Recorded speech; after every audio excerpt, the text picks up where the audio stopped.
Hey, how you doing? This is SEIJIHITO, the second coming, here to bring you another live stream, and we are back at it again, talking about the Africans and many of the things that are taking place, going directly on, and how it is that they specifically feel about Black Americans. Now, one of the videos that I want to bring directly to you, as you can clearly see, the title states that Ghana has Black American youths cleaning their dirty beaches instead of Ghanaians. There's an agenda to Africanize Black Americans and use them to build Africa. Why aren't Ghanaians cleaning their own beaches? Why is Ghana expelling Nigerians for begging Black Americans to invest and build? Right? So that is the title directly up there. So you're going to witness this, because at this moment in time, I can't showcase a moment where Black Americans would be like, all right, Africans, come directly over here so you can become a part of us and help us clean up our cities and our neighborhoods, right? So like I said, let's just take a look directly at this.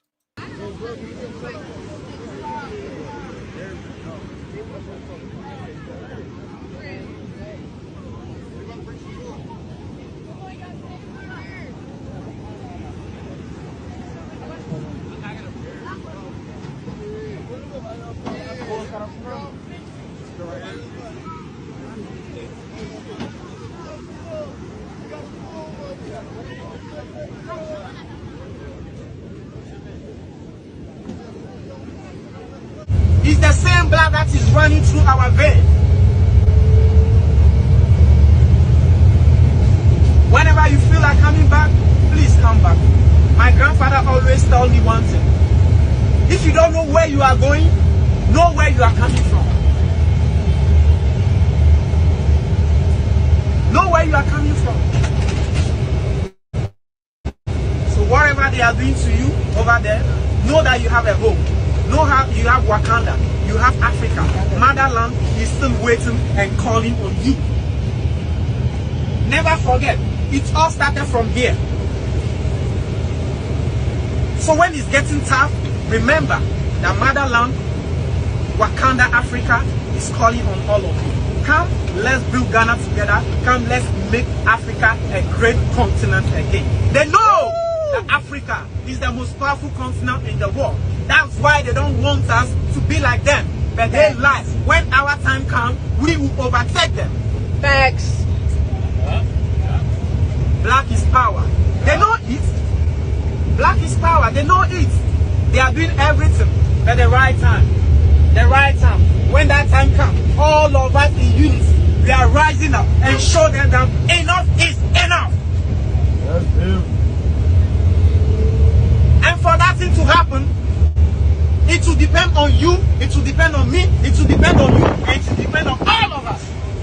Yes. It's not only one person fight. All of us need to come together.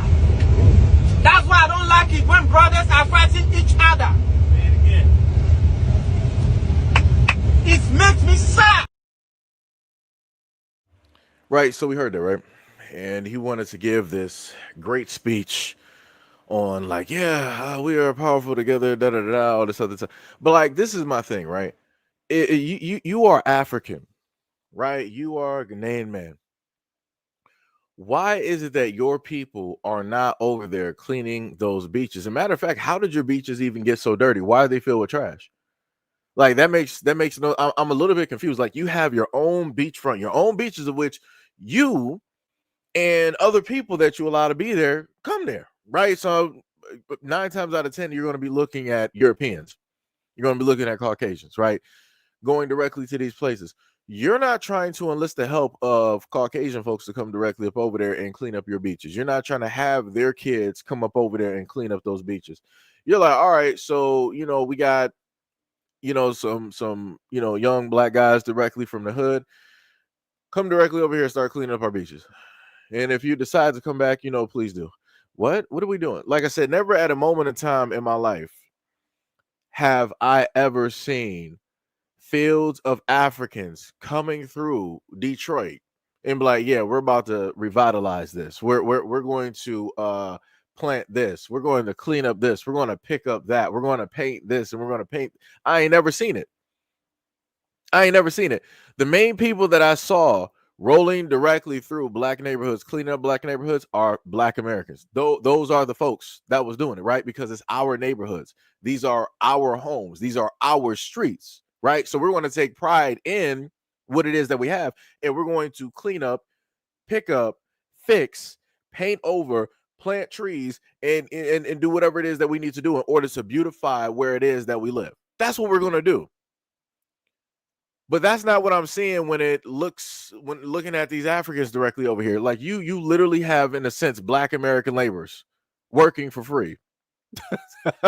Isn't this what we were already talking about before? Right? The same people that set up there and sold us are the same people that invited us back, and now we're over there working for free. How that work? Like, yo, that is crazy. That is diabolical. Like, what are we doing? Yeah, just like Chris said, it was like these are the same ones that sold us into slavery. Yeah. And now they got some black American kids over there visiting and they're working for free. It's crazy. It is crazy how it works.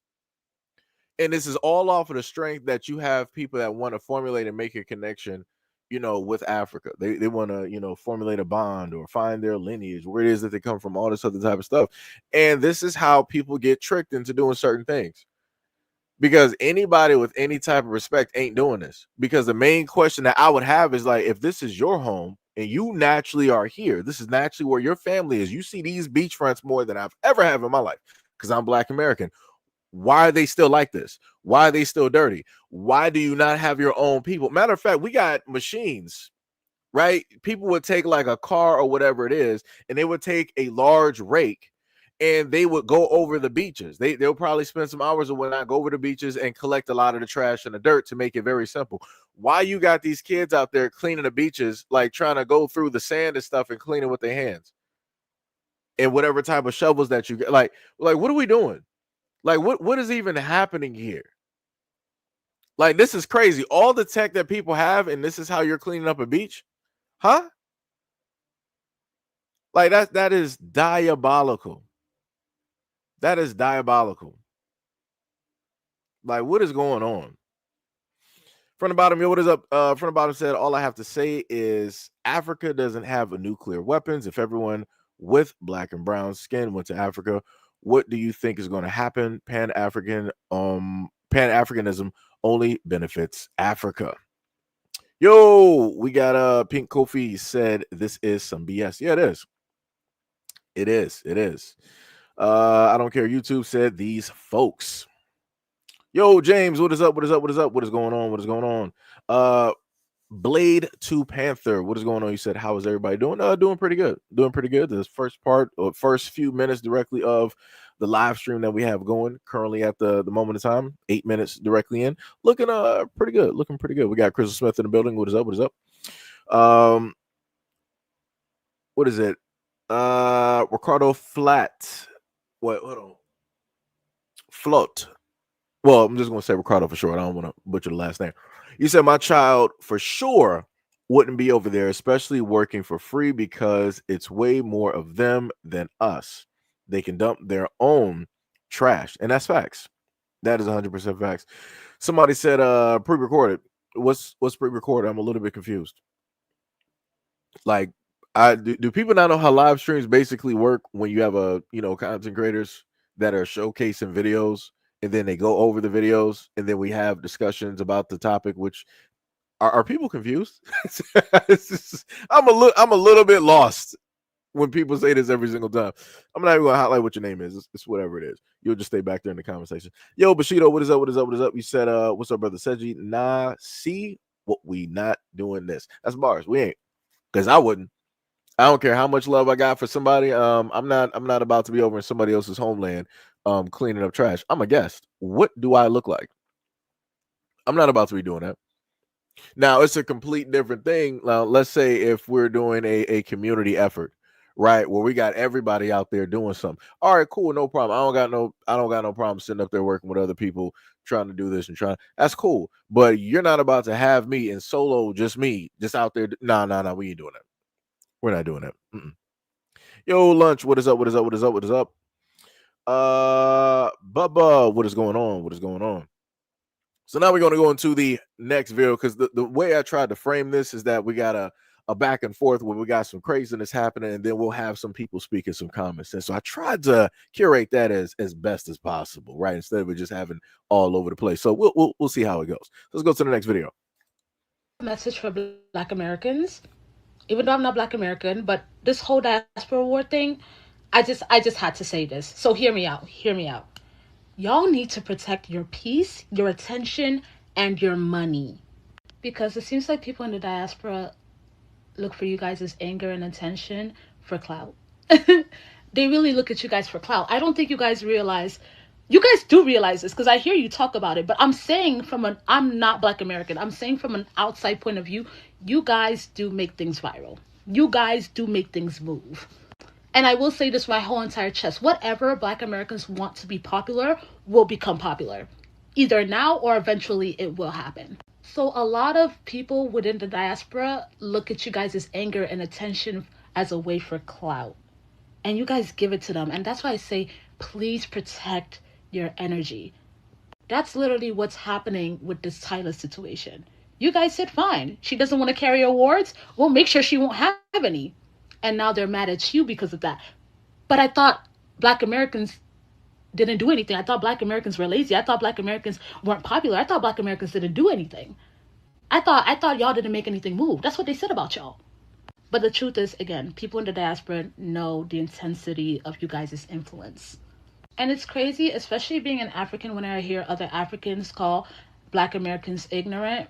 But when a white person says the same exact thing towards them, it's okay. I'm going to be honest, a lot of Africans don't know how to step to white people the same way they can step to Black Americans. Let's be honest. And I will say Africans are coons. I will say, I don't care what no one says. Not all of us, of course, but a lot of Africans are coons. And it comes back to our parents and our parents' anti-Blackness. And a lot of us had to unlearn the anti-Blackness that we learned in our homes. So again, the energy that they have for you, they will not have for the actual oppressor, which is a white person. Same thing for South Africans. The energy they have for Black Americans, they don't have for the Africans in their own home, in their own land, which is insane to me. So again, Black Americans, protect your energy, protect your attention, protect your money, because ours is projected to the wrong things. That's why we're not even helping our own homeland grow. So yeah, we heard that. That woman is 100% correct. 100% correct. Had somebody in the comment section said, "You know nothing of Africa. You're American." I'm not even sure what you're even replying to. You must be replying to yourself realistically, because you just up there looking crazy. I'm like, you're just saying something in general. Because at this moment in time of you writing that comment, there was a video playing of an African woman who stated that she is African and stated how she has grown up and been around her own people, right? Even though she's in America, she's grown up and being around her own people, and she knows the ins and the outs. So, yeah, nah. Uh-oh. We got some people directly in the comment section wanting to be straight stupid. No problem. It will be a block party directly in here. You be stupid, say something stupid, move stupid, block, block, block, block, block. That's what's going to be happening. But yeah, like I said before, she's 100% correct. The main point that she is pointing out as an African woman that I'm guessing is here in America is that a lot of our own people don't have the same energy that they have for Black Americans. They will never have that for the people that place their countries, their nations in the circumstances that they are currently in at this moment in time. And that's true. That goes for just the Africans in general, or even the South Africans. None of those groups, realistically, as a whole, have that type of energy. The only ones that do are a few out of the 54. It's just a few nations. Out of the 54, it's literally a handful of nations that are standing strong. It's like, yo, we're going to fix all of this, and we're getting Europe directly up out of here. We're packing Europe and all these other nations directly up out, and y'all ain't gonna be here. The only time that you will be here is if we allow it and say so. And like I said, I respect that. I 100% respect that. 100%. Somebody said in the comment section, go to work. And I replied directly to that, get off government assistance and get off your phone. How about that one? Get off government assistance and get off your phone. How about that one? Because obviously you have way more time than I do, right? Just saying. That's some crazy work. But shout out to you for leaving that comment, and to the nether realms you will go. Blocked. So next, we will go directly to the next video. Wait, what was that? Can you please do a reaction video to the infamous Amanda Seals? I may do that. Like I said, I'm not sure how Jubilee reacts to reactionary videos in a sense. Because sometimes they get a little bit funny with some stuff. Because I saw Abba and Preach, they had to deal with some things, and that was about, I want to say, a year ago. And they normally do reaction videos. And there were some, some problems and some complications with some stuff happening, because again, a lot of these platforms, they start getting real stupid once they start getting large, and they forget how it is that they got that way. And that's because you have a lot of other content creators that talk about, do reaction content to their stuff, bringing more light and more eyes to their platform.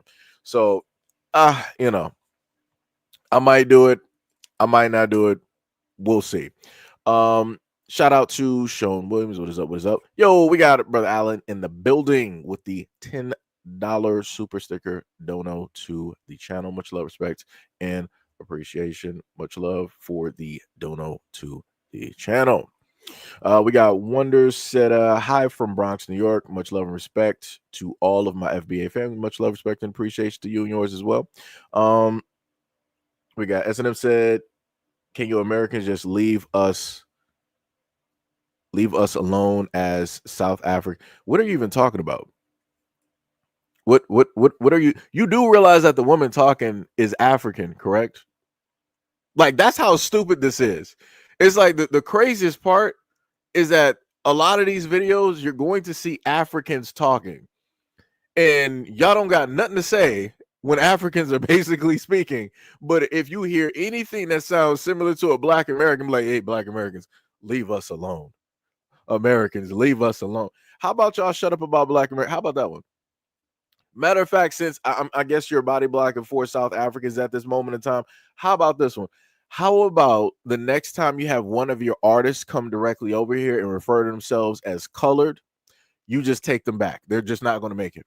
How about that one? Because Tyla, who wanted to consider herself as a colored woman, a colored person, and we specifically told her, is like, yo, we don't use that terminology over here anymore. We've been deaded that terminology. You need to get away from that. You can call you can even say that you're a South African woman. Whatever it is that you want to, just don't use that term. She didn't listen. She felt that she was bigger than the program, and she was like, I'm going to call myself colored. I don't care how Black Americans feel. And this is why her album sales are suffering. And now you got you South Africans and even some of you other Africans directly out there trying to blame Black Americans for the reason that it is that she ain't selling. I thought y'all said that she was bigger than Black Americans. I thought y'all said that Tyler did not need us in order to be famous. She was famous before she even got here. So y'all need to get y'all African asses directly out there and start buying up her records. Y'all need to start boosting up her Spotify and Apple numbers directly up out there, because y'all said that we were not a part of the program. Like I said, y'all going to learn one way or another to sit up there and respect Black Americans. When we sit up there and tell you to do something, hey, you got two choices. We can do this the easy way, or we can do this the hard way. The choice is yours. Tyler and many of y'all directly out there decided y'all wanted to forego our information and knowledge, and y'all wanted to do this your way, which is the hard way. And now she is suffering the consequences. Again, I'm just simply asking, when it deals with Tyler, an artist that is from South Africa that wanted to refer to herself in America as a colored woman, a colored person, where are the Africans to support their artist? I'll wait. Because I don't see y'all. Y'all be always talking online. Oh, we got so much pride. We got a different culture. We're actually for our people. We support our people. We know where it is that we come from. You Black Americans, Akata, don't know this, don't know that, da da da da. You Black Americans don't even support your own. Well, you Africans don't support your own. How about that one? Your own artist, she's out here suffering.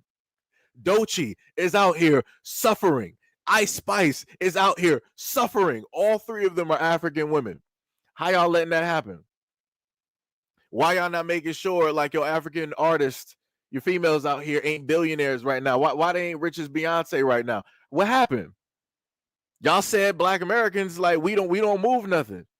We're not the main characters. Y'all said that we don't create nothing. Everything comes from Africa. So if everything comes from Africa, African people need to come from over there and support your African artist.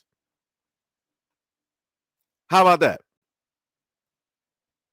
Like, that's crazy. You're not going to roll over here from a whole nother landmass and try to dictate to Black Americans what it is and what it ain't. This is not your home. You are a guest, and you better respect it as so. If not, you will be made to respect it. That is just the facts. I don't care how you disagree. I don't care how you feel about it. It is what it is. Like I said, y'all going to keep learning.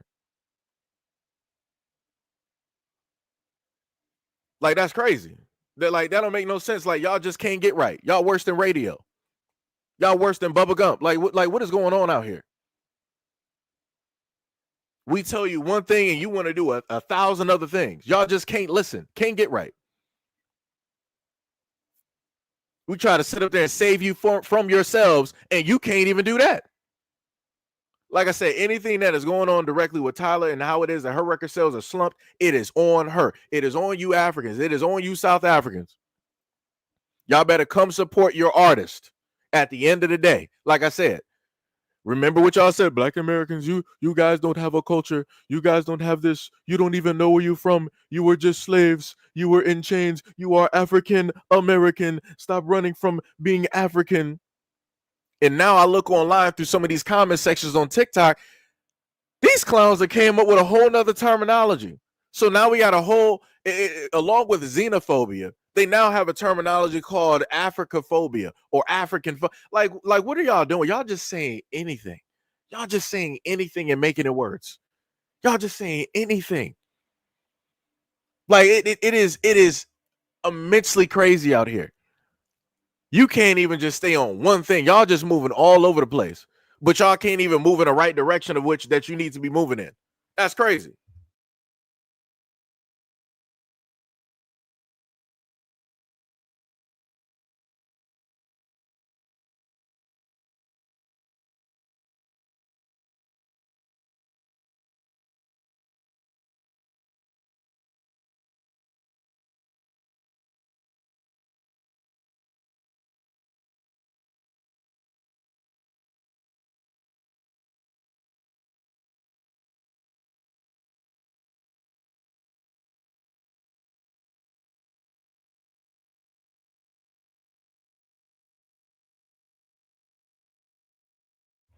Yeah, like I said, like everything is crazy. Y'all going to sit up there and learn one way or another, right? The disrespect is not going to be tolerated, and obviously that's the whole thing that y'all got a problem with. And again, no, I want people to I don't want y'all Africans to get it confused. The same exact smoke that we got for y'all, we got that for the African Brits as well too. Oh boy, do we have that for the African Brits? Because for whatever reason, African Brits, y'all just be opening y'all mouths and saying anything. Y'all be saying stuff when it's not even needed. And y'all want to say it in a nonchalant type of way where you're throwing all of these shots, but you're just saying it with like, such niceties and all this other like, yo, it's man, yo. It's crazy. But anyway, let's go directly to the next video here. Something. The Angolans, we can't even talk about anybody else because our country is so fed up. We only hope for 3 things: that people know where Angola is in the map. 2, that people stop asking us why we speak Portuguese. We got colonized by Portugal, all right? We not happy about it, but it is what it is. We here. 3, that we go back to the glory days that we was the king of basketball in Africa. Angolans, every Angolan know, TV is a no-no. Hey, TV is a no-no. We don't want nothing to do with it. You see how I found out 21 Savage was British and then they tried to kick that nigga out? We clocked that shit. We not doing no TV, nothing, no YouTube. The third and last thing on why these actions don't make sense. We visit our colonizers' country. And one thing about our colonizers' country, they'll be openly racist. There is no person in their right mind in Angola who experienced racism from Portugal then go get up and move their family to Maine. That's not happening. We either moving to Texas or we moving to Florida. That's it. We ain't got nothing else. We don't want the middles. We don't want the Midwest. We don't want nothing. So this is why I say, I am sorry. We do not claim that nigga know that we know who he is. And frankly honest, his actions and his bloodline actions don't make sense. so going back to what this brother said, obviously he said that he's Angolan, right? So this is why so this brother is specifically talking about the Amanda Seals situation where she was going against all of the quote unquote I want to just say melanated, but just for better reference, the black conservatives that are there, because a lot of them are immigrants, and that's the main thing that I be talking about. And especially the young kid that was there, he was like, I'm in my 20s, and really, black Americans, as I see it, I grew up in Maine, and the black Americans, they never hold themselves accountable. The black on black crime is astronomical. Blacks are, in America are killing, billions of themselves, every single day. And it doesn't. I didn't see BLM, really come out and and talk about any of those situations, and the gun violence, and a lot of the the drug houses all over the black community. Every black block is a drug house. Prostitution is running rampant. Kids are just in black neighborhoods every day, just in the streets in diapers, just crying and looking for their parents. The blacks out here, they don't really have jobs or educations. They don't even know where colleges are even located. That's pretty much how the black conservatives sound all the time. It's everything that you. It would be a battle to literally have a black conservative list 100 positive things versus the 1,000 negative things that they've always continuously said about the black community. It would be a hard uphill battle for that to take place. And all to find out that kid was directly from Angola, grew up there, pretty much born and raised, got over here when he was like 5, 6 or whatever it was, and still in the African household. And for whatever reason, his African parents are like, out of all of the United States, let's just throw a dart. Oh, Maine? That sounds great this time of year. We're going to move there. I want to let people know, nobody in any black American city or state, town or area has ever thought to themselves, out of all of the states that we got in America, I think we should move to Maine.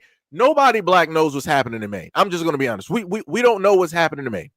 Like, what's even up there? Trees, birds, water. Like, what's even happening? Like, you got some clam chowder, a Maine accent. Like, there's nothing up there. There's no reason to be there. No, like, if you're European, cool. That's just what y'all sit up there and do. Anybody that is actually black American, we're not moving to Maine. That is not on anybody, even if it is the end of the world. We ain't moving to Maine. So like I said, the moment in time that he said that he was directly from Maine as he was sitting across, I'm like, I see exactly why it is that you're talking the way that you talk. Because I know exactly who it is that you grew up around. I know how you decided to assimilate yourself and try to make sure to show that you are different from other people directly out there. Matter of fact, you are different because you're not even black American. And the craziest part is you got, out of all people, and I've had my disagreements with Amanda Seals, my disagreements. But when that woman is on point, she is on point. And she stated openly, and she's probably said this a multitude of times, she stated openly that she is the child of immigrants. And she is standing on the correct side. And when you go back and you happen to watch that video of Amanda Seals in that debate, and she's outwardly telling a lot of these other immigrants, and you can tell that they're immigrants because when the camera pans and they start showing faces, they'll start doing this sort of kind of face where it's like, man, I ain't about to sit up there and listen to you. Da, da, da, da. They have that face. It was one dude up there, I swear he had to be African. And when she was talking, the camera zoomed in on him. He literally had a face and turned his body as if he was uncomfortable. No, you don't need to. Why are you uncomfortable with the truth? You're an immigrant. You should not be speaking on black American issues and or you shouldn't even be speaking on black American. Speak on home first. If anything, speak on home and fix your home. How about that one? How about that one? Because it's crazy to me how all of these immigrants, a lot of y'all get here and y'all want to speak so crazy on black Americans. Y'all wouldn't be here without us. How a lot of Africans want to say like, oh, everything started in Africa. You are from us. Don't run from us. A lot of you Africans got to understand that basically we are Africa here. How about that one? You would not be here if it was not for us. You would not want to be here or move here or even raise children here if it was not for us. We literally laid out and made a red carpet, and you decided to bring your wet, smelly, muddy feet directly up over here, and you didn't want to wipe off nothing before you hit that carpet. You're just rolling through, walking in people's houses, putting your feet on people's couches. You being the utmost disrespectful all over the place. And then on top of that, you don't even want to try to assimilate directly with us. You want to assimilate with the other folks. You want to be directly with those folks over there to the point where you want to make sure to show them how much of a good African that you are. You want to have their talking points. You want to go directly up there full total with their religion. You can either become Catholic or Christian. Then on top of that, you want to all lives matter every single situation. And then on top of that, being as dark as you are, you want to roll up in there into a white society, into a white area, raise your family and everything like that, knowing that you're different, and then turn around and say, once you get a position, I don't see color. We're all Americans. Are you kidding me? You're darker than night, and you got the nerve to sit up here and say that you don't see color. You have nothing but to see color. You have no other option, sir. No other option. That's diabolical. Diabolical. Somebody said I'm being racist up here. I mean, it'd be like that. It'd be like that. Whatever you feel that I am, so I will be. Like I said, it's crazy. Like, the craziest part is to see somebody say that I'm racist after saying that, and knowing the fact that I've said the exact same thing when it deals with myself. That due to the fact that I'm black, I have no choice but to see color. Like, it's present. It is there. When I look in the mirror, it is there. When I go to sleep at night, it is there. It's like, I say the exact same thing, but like I said, it'd be like that. People want to get offended on one thing, but then they don't got nothing to say when it's on the whole other side. It'd be like that. It'd be like that. Like I said, Amanda Seals, she was doing God's work that day. That is something that, and I think even within that, she said that is something that she is built for. It is. It is. It like 100%. That is something. I kid you not. I would love to see her for the rest of her days. Let her do like a nice 50-year run, just doing these type of like debates, just all this, man, masterclass. And it's crazy to know the fact that the young Angolan kid that was talking to her, Amanda literally has a master's in what it is that she was talking about. And the kid didn't, like I said, this is an African. This is an African that did not have a degree in any, he could not intellectually or even educationally match her in anything that she was talking about. But he still wanted to overtalk and act like he knew more. What? This woman is older than you, more educated, has done more and seen more. It is impossible for you to be somebody in your early 20s thinking you're going to outmatch that. No, you're not. Just shut up.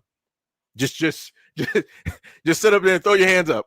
Give it up to Jesus. Give it up to God. Whoever it is that you believe in growing up in Maine. Give it up to that Lord and Savior and just let them take the wheel, because it's done for you. You are getting fried and cooked. Fried and cooked, sauteed, well seasoned. Like I said, that's crazy to me. That is 100% crazy. Diabolical in nature. Let me see what else we got up here, because let me see. Somebody said just subbed. Hey, much love, respect, and appreciation. Somebody said, I don't know what his topic started. LOL. I mean, it's directly up there in the title. I'm a little bit confused on how people don't know what the topic is. Somebody said I sound stupid. Well, you're going to sound stupid directly in the shadow realm. I got you, no problem. You only got to worry about wiping off your feet. You just out of there.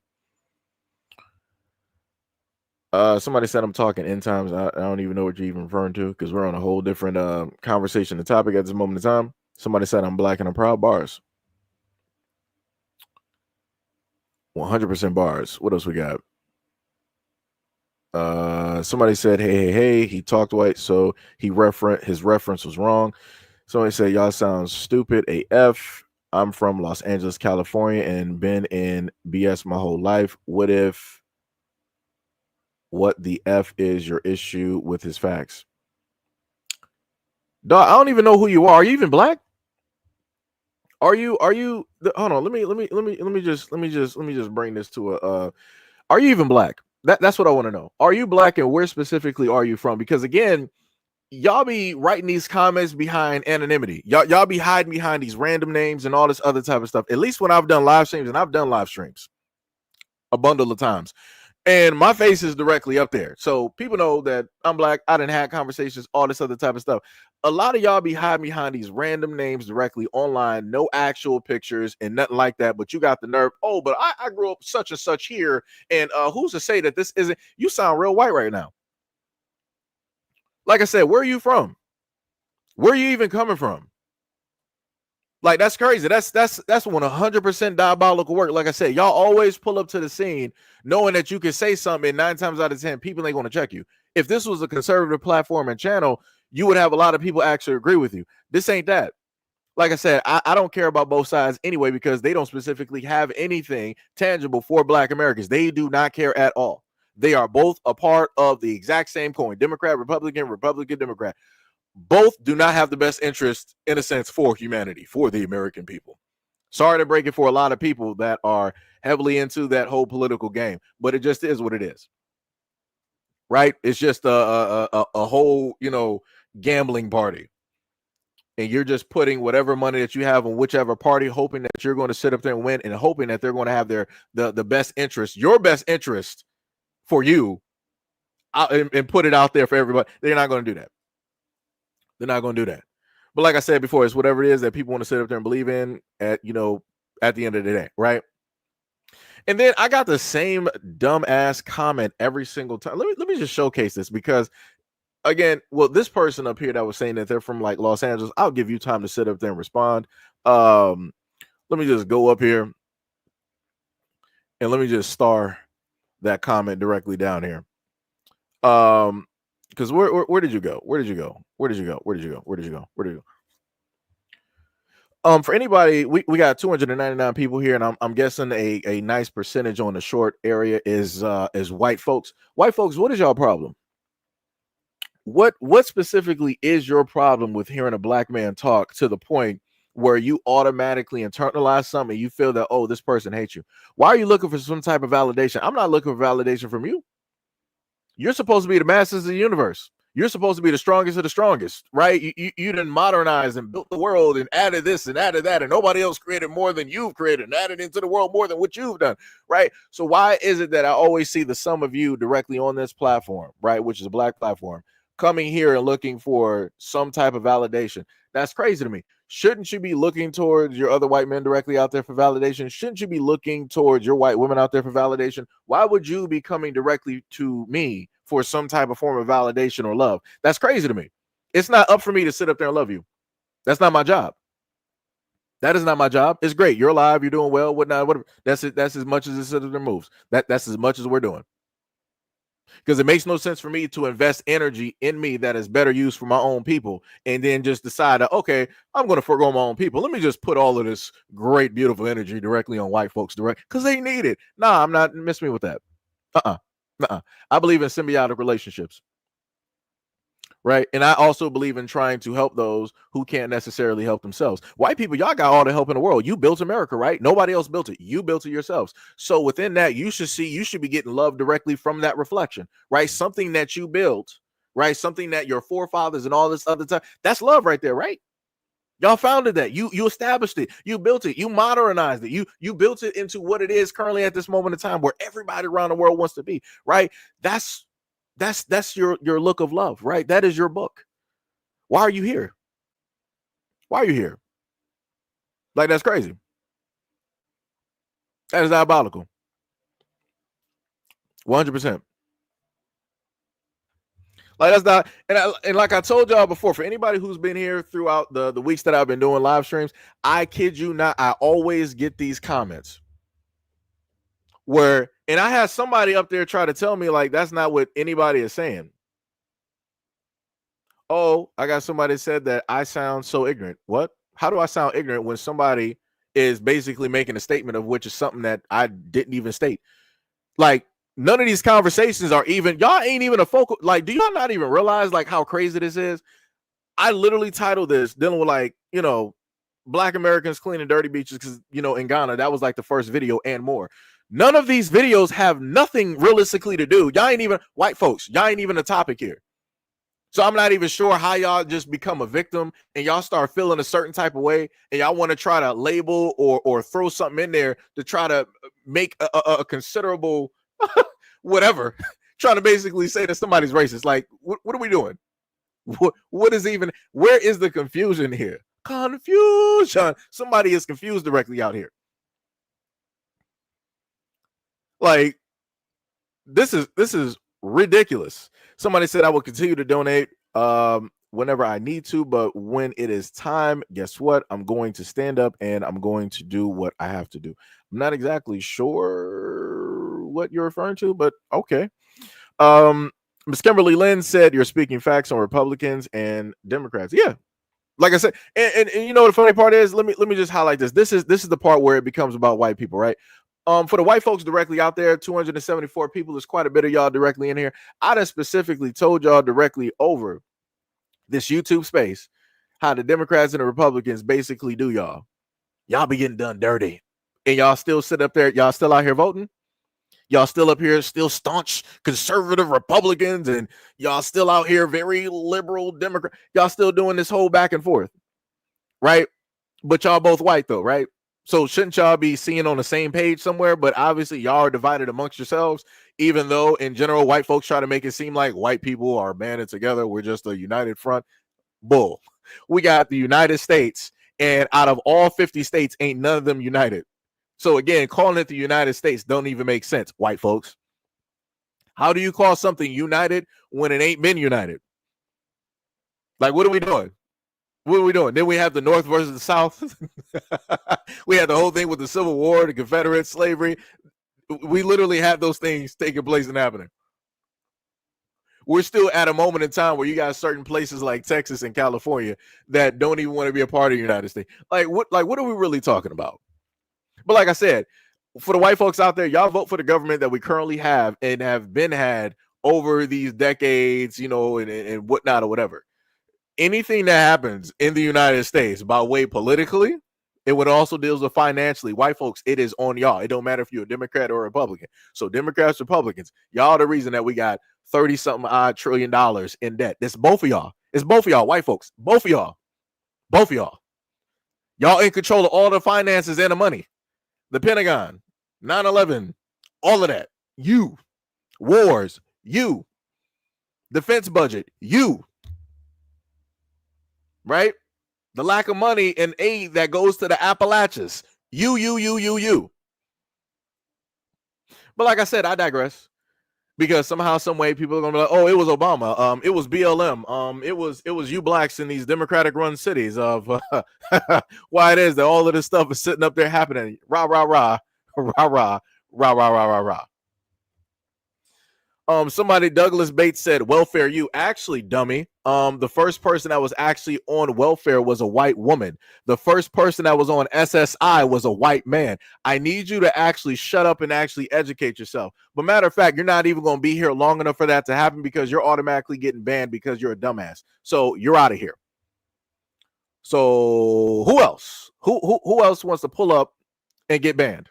It's either me that I'm going to ban you or my beautiful moderators, some of which are incognito at this moment in time. The choice is yours. You can be just like Tyla from South Africa. You can do this the easy way or you can do this the hard way. The choice is yours. The choice is yours. Because like I said, you here for the right time. I will be banning 99 accounts today. And you will have to log back into Google with the other 9,999 accounts that you got to come right back here and give me more attention. Because you're just that stupid. So anyways, we're going to go directly we're going to go directly over to the next video after giving clownery to the clowns. So let's take a look at this video. If you become the first African-American woman governor of the Commonwealth of Virginia, tell my audience a little bit about you and why you should be the next governor. Well, first of all, where are my manners? Thank you so very much, Major, for having me. And to your audience, good afternoon, good morning, good evening. Winsome Sears is cosplaying as a black American candidate. She did not correct him one time when he said, "This is my African American guest." She's Jamaican. She was born in Kingston and moved to America at the age of 5. Where is the African American at? Tell me.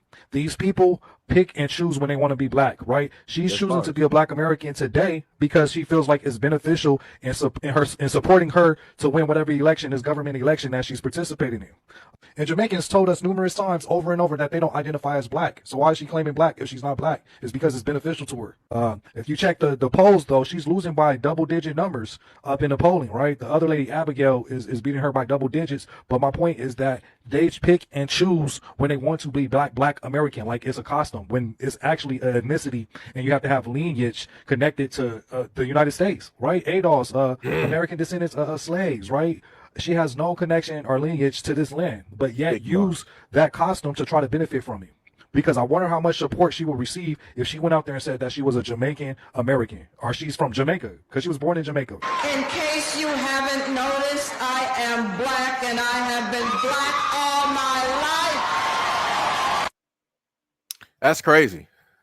What she should have said is, in case you haven't noticed, I am Jamaican and I have been Jamaican all my life. That's what she actually really should have said, but she opted not to do that. I had somebody write something stupid, said, you're going to have a hard time with the next 3 years. I don't care about the next 3 years. Like, why do you think that it's going to have a bearing on me? What? Hold on. Let me just give a solo here. Why do you think that I would care? Are you assuming that because I'm Black American? Are you assuming because of my race that I'm going to have a hard time with the next 3 years?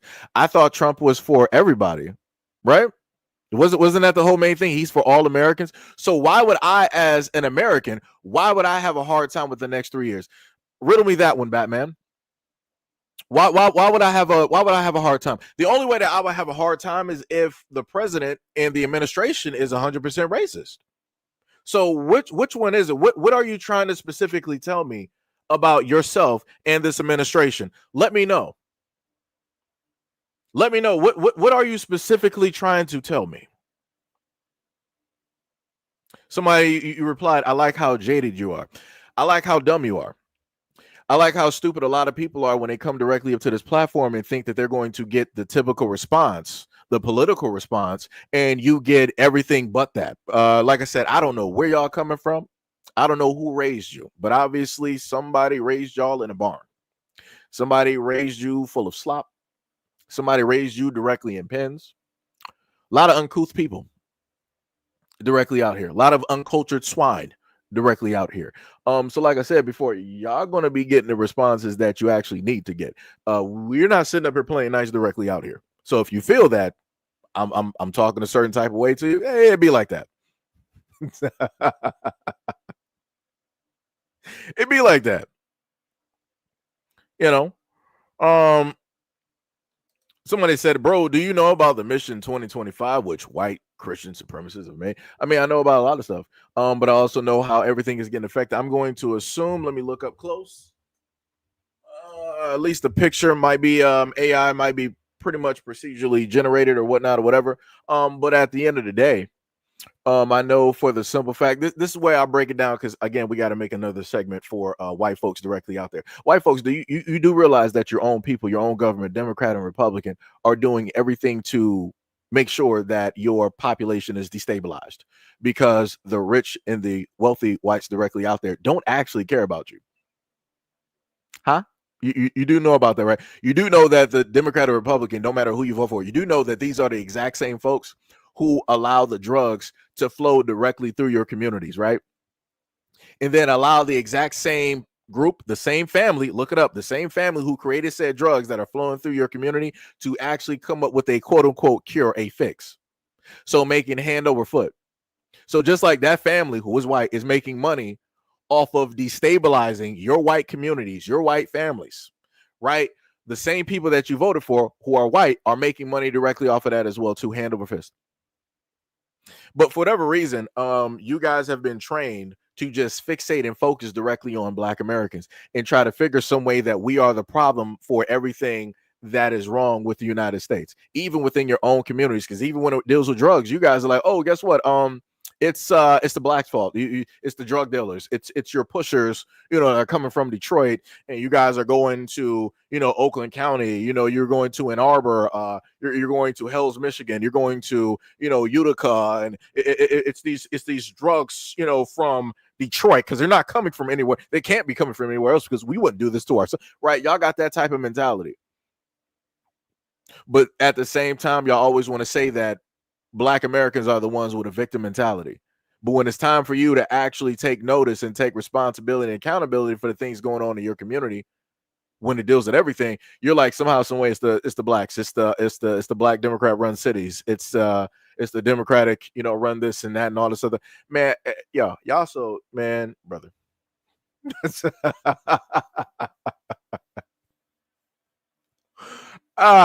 And then on top of that, to the other person that wanted to bring up the next 3 years, I'm like, you do realize that they got people, Republicans in office right now, that are talking about the fact of trying to figure out a way to slide in, to rewrite, and be able to allow a president to serve 3 terms. As long as you didn't serve 2 consecutive terms, as long as you didn't serve 2 consecutive terms back to back, which Trump didn't do. We all saw it, right? In reality, we all saw that Trump did not serve 2 consecutive terms. They are basically stating that because there was a break, and if they write this into legislation, that the next time that what is it, 2028, when they got to run for president again or whatnot or whatever, Trump will be able to run again and basically win. So he would basically serve 3 terms. But like I said, y'all so fixated and worried about some other type of stuff and not paying attention to what it is that your own people are literally doing in office is crazy. It is diabolical. Somebody said, with the reason you have anything, you have to have the balls to fail in order to succeed. There goes this picture from us. It's a part of the culture. I'm not even sure who you're referring to, because there's a lot of white Americans out here that are begging and pleading with the United States government to fix the problems that, are going on directly in their communities. Right? I could have sworn during the pandemic, it was a lot of white folks out there screaming that they needed a stimulus check in order to survive. I could have sworn that during the economic fallout back during 07, 08, 09 and different things and as such, the housing crisis, there was a lot of white Americans sitting up there crying and going directly to the government. Daddy government, we need you to help us. We need you to help us with our house, our 200K, 300K homes. We need you to save our families. And the government looked from the rooftops and looked down and said, no. And they bailed out the banks and they bailed out the car companies and other businesses before they even thought about giving you 1 iota of money. So before you want to talk about anybody begging, you might want to sit up there and look at white Americans first. Because like I said, this is your country, right? You built this. You established this, right? You founded this. So, like I said, it'd be like that. Somebody. Wait. I'm not even. I'm going to watch you for a minute. I'm going to start your comment. I'm just going to watch you in the background for a minute. I'm going to wait to see if this specific person says anything else even more stupid. I'm just going to wait. Let me see what else we got. Somebody said, bro, you actually don't know what you're talking about. Jamaicans, Dominicans, Haitians, Haitian Americans is all from the same culture. Bro, stop hating because you don't like the politics. Dog, do you even know? Hold on. Let me just give a reference point of what this guy is talking about, right? This guy is talking about this video that was specifically here. I myself, as a content creator over the years, have pointed out Africans who have decided to run politically, and usually they'll happen to run conservative. And they'll decide to do this whole thing of that we're all American and get rid of Black history and all this other. Man, dog, miss me with that. I'm not trying to hear. And then you got the nerve to sit up there and put, out of all people, you wanted to roll up in this. You wanted to put Dominicans, me no black. I've literally worked with Dominicans.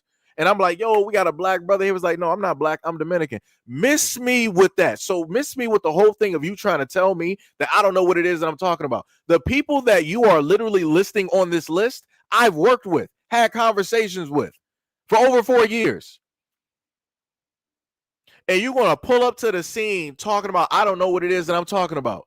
When I've also not only given my own experiences of things that people have said to me who are Jamaican and all this other type of stuff. But I'm also putting videos out there of other Jamaicans when it is that they want to talk about Black Americans, when it is that Africans and many others want to start talking negatively.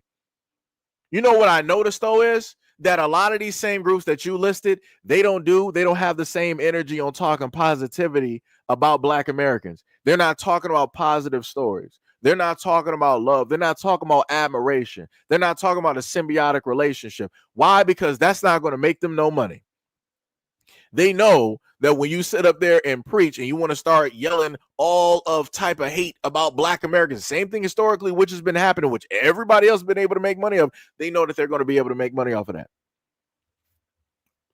Like I said before, it's real funny how people always have this energy when it deals with me, when I'm highlighting and giving a response, but nobody ever wants to deal with the initiators. Why is that?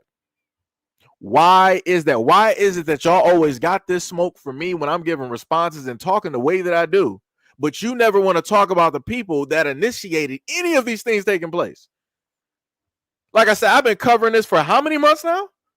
Matter of fact, even before the Africans in the Caribbean, I've been covering this for quite some time before it even got to this point. But like I said, where were you checking for any of that content? Where were you to check any of those content creators? Matter of fact, at this moment in time, you can happen to type in some stuff into TikTok and you can go through if you want to and check those content creators. You're not going to do it. You're not going to do it because I know you won't. Like, that's crazy. That is crazy. Somebody said, dude, you are in the weeds with this stuff, with this race stuff. African Americans just means an American with Black skin. That's what everyone who's not a loon knows and understands. Thus, common. No, it's not a common. This is what I want you to understand about it. Let me show you, because I was going to save this for a little bit later, but I'm glad you made this comment because it makes it easier for me to keep track and post some stuff directly up here, because I had a feeling that I was going to have to cross this every, at a moment in time. So I want some reading up here for a lot of folks here, right? So we can clearly see this information. Well, maybe not clearly. Let me just leave you up here for a few more seconds. Do do do do do do do do do do do do do. Do. All right, so that's enough. So if you look and zoom directly in on the information that I have, I made sure to highlight certain things. So I'm just going to read it off as so. Right. And again, I'm Black American. We don't care nothing about the 17th or the 18th century. Right. That stuff does not even matter. Right. So I just wanted to put that ahead of time. It says that the term African American was first used in the late 18th century, appearing in a self-published 1782 sermon by the anonymous author identifying as African American. While the term was rare and not popular until the 1980s, when civil rights activist Jesse Jackson promoted its use, it has roots stretching back to the nation's early days. Early usage, 1782. Sermon by an anonymous author. The earliest known mention of African American was a 1782 sermon. Quote, a sermon of the capture of Lord Cornwall, published in Philadelphia. The author, who remained anonymous, referred to themselves in third person as African American. Limited popularity and later revival, 18th through the 20th century. Shift in terminology. For much of post-Civil War era, the term colored was dominant, which is facts, though later replaced by Black, again, which is facts.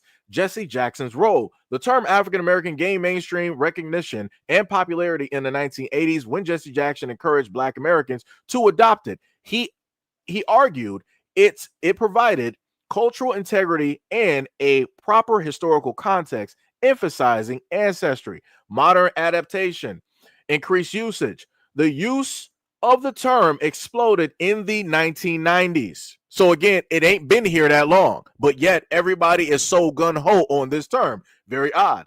And it became officially recognized on the United States Census around the year 2000. So it blew up. It got started somewhere in the 80s, late 80s, somewhere in that nature. Nobody was really watching it, right? So then later on, something happened during the 90s. It took hold at that moment in time. And then it didn't get added to the census until the 2000s. So again, I'm just simply stating for a lot of those who are uneducated on how this even started, this is not anything that Black Americans were actually using for like 50s, 60s. Like it hasn't even been around that long. It hasn't even been around that long. But yet a lot of y'all want to try to correct me, or y'all want to try to, oh, this is actually what it, and this is that. And y'all don't even know this. But you want to try to educate me on something. Like I said, man, this is wild. This is wild. This is 100% wild directly out here. And I also want people to understand and know that other people around the world are not going to refer to themselves as like, you know, African American, even if they are Africans here. They're going to refer to themselves, you know, pretty much where their parents were born, even if they've never been there. And I've seen this happen before. I've had these conversations before, and I'm still baffled and confused on how, if you are an African born by African parents who immigrated, who migrated here, right? So you're born on American soil, never been to Africa. How are you basically saying that you're like Nigerian? You ain't never been there. You ain't even never been back home. You don't even want to go back there. But yet you're sitting up here saying that you're Niger, huh? You're American. So like I said, I'm a little bit baffled when people want to try to pull up to the scene and try to correct me on some stuff. But again, you don't have that type of energy or that smoke for the other people directly out there saying whatnot or whatever. Like I said, it's wild. It's directly wild. And, you know, as stated, shout out to Magic Lady. She said it's political and cosplaying, right? That's why we call it out. And that's facts. We don't got time for people to sit up there. This is the thing that a lot of y'all don't understand. It's like we don't care or mind that y'all are here. It's cool, right? Y'all do y'all. We're going to be over here doing our own thing. But the moment in time that you get into these positions and you're in a sense being a representative for us, right? Because again, she's not getting on that podium and saying that she's Jamaican American. She's not saying that. She's saying that she's just Black. A blanketed statement. That's a broad brush, meaning that as a Black person, she's representing the Black constituents and people directly out there. She is speaking for the Black communities, and no, she's not. She can speak for Jamaicans. That's what y'all don't get. That's what y'all don't understand. She can speak for Jamaicans, right? She can have the best interest for Jamaicans. She, as a Jamaican, cannot have the best interest for me. Again, my grandmother was here longer than her. She's been through, suffered more, has lineage, has his, like I said, if my grandmother was sitting up there, if she was young enough to be up on the podium, it would make sense. No problem. Cool. Right? Because she is Black American, born and raised, along with her parents, her parents' parents, her parents' parents, parents, and so on and so on and so on. Right? But this woman is clear-cut Jamaican. But she's saying that she's Black. She's doing the same thing that you had with quote-unquote Kamala Harris. It was like, oh, I'm Black and da-da-da, but that was the same exact woman who said that she was quote-unquote Black, supposedly, but out there said that I'm not going to specifically just do something for, you know, Black people. But yet Biden, right, who was the person that she was under, did something specifically for every other community. He did something for the Jewish folks directly out there. He did something for the Hispanic population out there. He did something for the Asian folks out there. He did something for the LGBT. All four of those groups are very specific, have a very specific name, branding, flag, whatever it is. So how are you going to sit up there and say in front of me directly to my face that you're not going to specifically do something for one group when this is what y'all always been sitting up there? Like I said, people don't even understand, dog. And people got a problem with me. People ain't never trying to call out anybody else, but they'll make sure to sit up there and call out somebody else. They will not make sure to call out somebody else. Lord have mercy. Let me see what else we got up in here. I'm just trying to roll directly through here. Some of y'all I'm just going to skip directly over. It's not going to happen. I'm telling you the truth. Let me see. There are Black people all over the world, as we all have stated, but it doesn't mean we're all the same. Why can't you guys leave us alone? That is bars. That is bars. You said Black Americans are different is ignorance. How is that? How is that ignorance?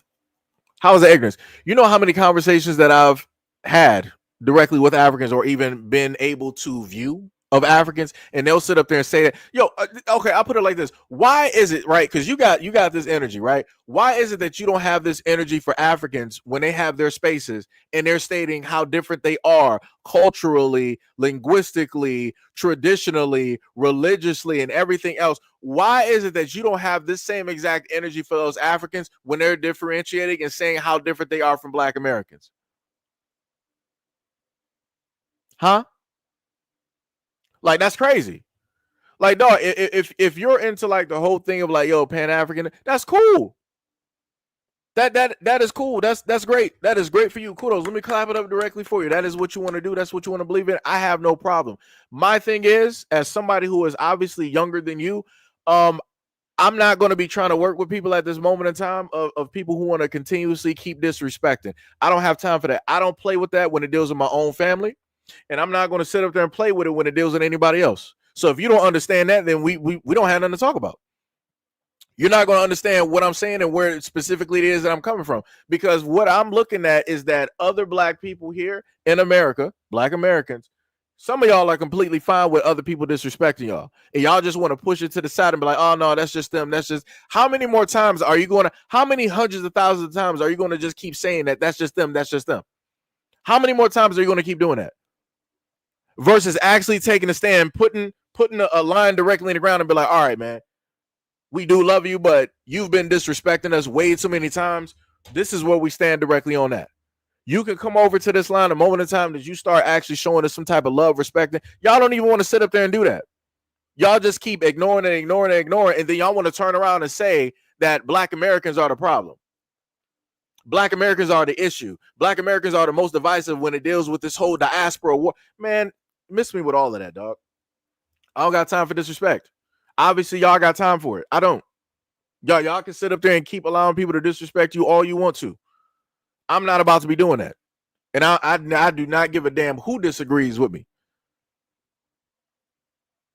Like I said, that is crazy. That is diabolical. Shout out to Mo. Like he said before, there are free tickets. Anybody that want to sit up there and jump and get stupid directly into this comment section and say something you don't need to be saying, they got you. They got tickets directly for sale, and they will sell you those tickets. And you will be seeing after images of the ones that came before you. Like, yo, that is crazy. That is diabolical, man. But like I said before, some of y'all are like, and this is why I keep saying, some of y'all sitting up there writing to me are way older than me, and y'all should know better. Y'all should be able to sit up there and take us. Y'all done came from bloodlines of people that were closest to like the civil rights era and all this other type of stuff. And y'all still up here no matter what information is being given on how disrespectful people are talking to y'all. Y'all still talking about, oh, no, man, I'm not going to mind that. That's just a few. That's just a few. The craziest work is that you'll sit up there and say that if the Africans or the Caribbeans disrespect you, oh, it's just a few of them. But when it deals with black people in the Black community, you'll be like, oh, see how our own people sit up there and do us? See why we got to treat ourselves like this? Why family got to sit up there and like I said, you don't even have the same energy. You don't even have the same energy. You're ready to shut down and cut off all Black people in America because of what 1, 2, 3, 4, 5 did. But I can sit up there and other people can show you hundreds of videos directly out there from present, past, and future of what these other people are sitting up there saying about Black Americans. You'll be like, oh, man, that's just a few. There's billions of people directly out there. There's tens of millions of Black Americans here. But let 5 to 10 Black Americans do you wrong throughout your life of being 40, 50, 60 years. You want to sit up there and cut everybody off. Miss me with all of that, dog. Miss me with all of that. Like, that's some crazy work out here. Like, dog. Lee said it's not about the fight thing. It's about making an accurate argument. We all know that the right feeds on these types of lame talking points. There's no reason to condemn anybody that's Black. Now I gotta try to scroll down because that statement didn't get finished. Let me just make sure to highlight so people know what it is that I'm looking at. Now I gotta try to go through direct. Yo, what is up? Oh, we got Brother Ali. Yeah. Yeah, I see what you're talking about. Yeah. Brother. Yo, for anybody here that's been here long enough, I want y'all to sit up there. This is class A clownery. This is class A. So now I sound just like MAGA. Folks, for anybody that has been here long enough, I need somebody to explain to me, how am I MAGA? I need somebody to explain that to me. I need somebody just logically. This is SEIJIHITO talking to you right now. I need you to logically explain to me, how am I MAGA? Out of all the videos that I cover and talk about on this platform, on 2, 3, whatever, how am I MAGA? I need somebody to do that real quick. Because like I said, this dude is older than me. Brother, you should know better. You just literally talked about, in a sense, a lack of education. You talked about ignorance and all this other type of stuff, misinformation. But then you roll up to the scene and do exactly just that. You just said that Republicans do these type of talking points and put this type of information out there and rah to make people believe a certain type of thing and throw names out there, right? Incorrectly, right? Betting and banking on the uneducation of a lot of people not to look stuff up, right? I'm just adding more stuff in there to make what you said sound good, right? But then you come up to the scene and said, you sound just like MAGA. Wow. So I'm a conservative now, guys. I am a conservative right ringer. I said ringer. Winger, right? That's crazy. I'm now a Trumper, guys. I didn't even know this. I didn't even know that this. When did this happen? What's this dude's name? So Will Handy. When did I become a Trumper?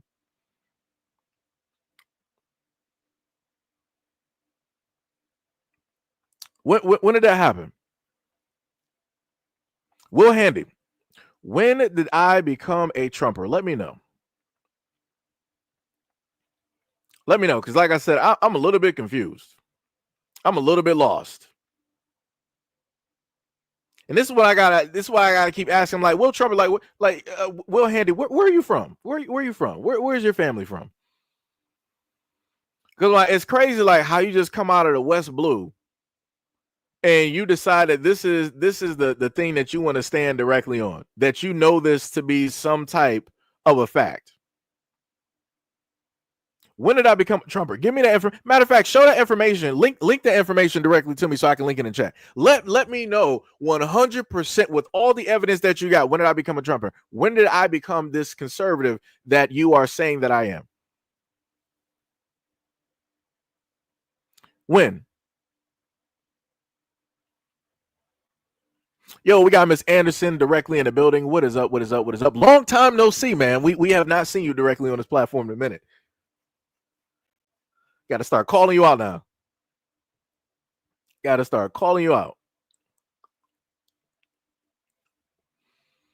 Somebody said, what you fail to realize is that Americans are not respected. Africa is the future. So even if we're not saying we're African, breaking away is nonsensical. You can say everywhere is the future at this moment in time, right? 20 or 30 years ago, nobody was looking at China and thinking that it was going to be where it was going to be. It was going to happen over time.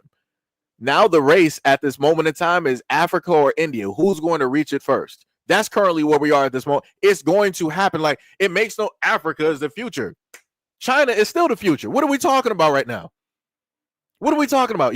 You want to talk about how Africa is the future? Let me know when Africa gets at least a 90% hold on their resources and their materials. Let me know. Let me know. Like I said, because I can have all the belief in the world when it deals with Africa and all these other types of things going on. But at the end of the day, if they don't have a hold on their resources, everything that you're saying don't even matter. It don't even make sense.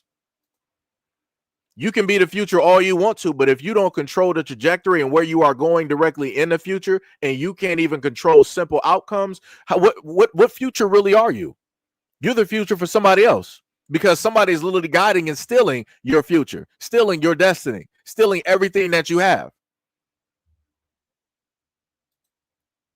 This is the person I'm responding to.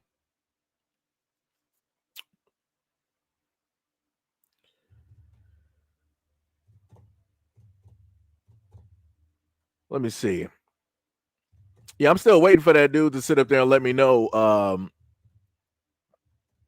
where am I MAGA? When has that happened? Like I'm still waiting. I want the information directly up here. I'm a MAGA conservative directly up here. Like I'm waiting. I'm 100%. I am waiting.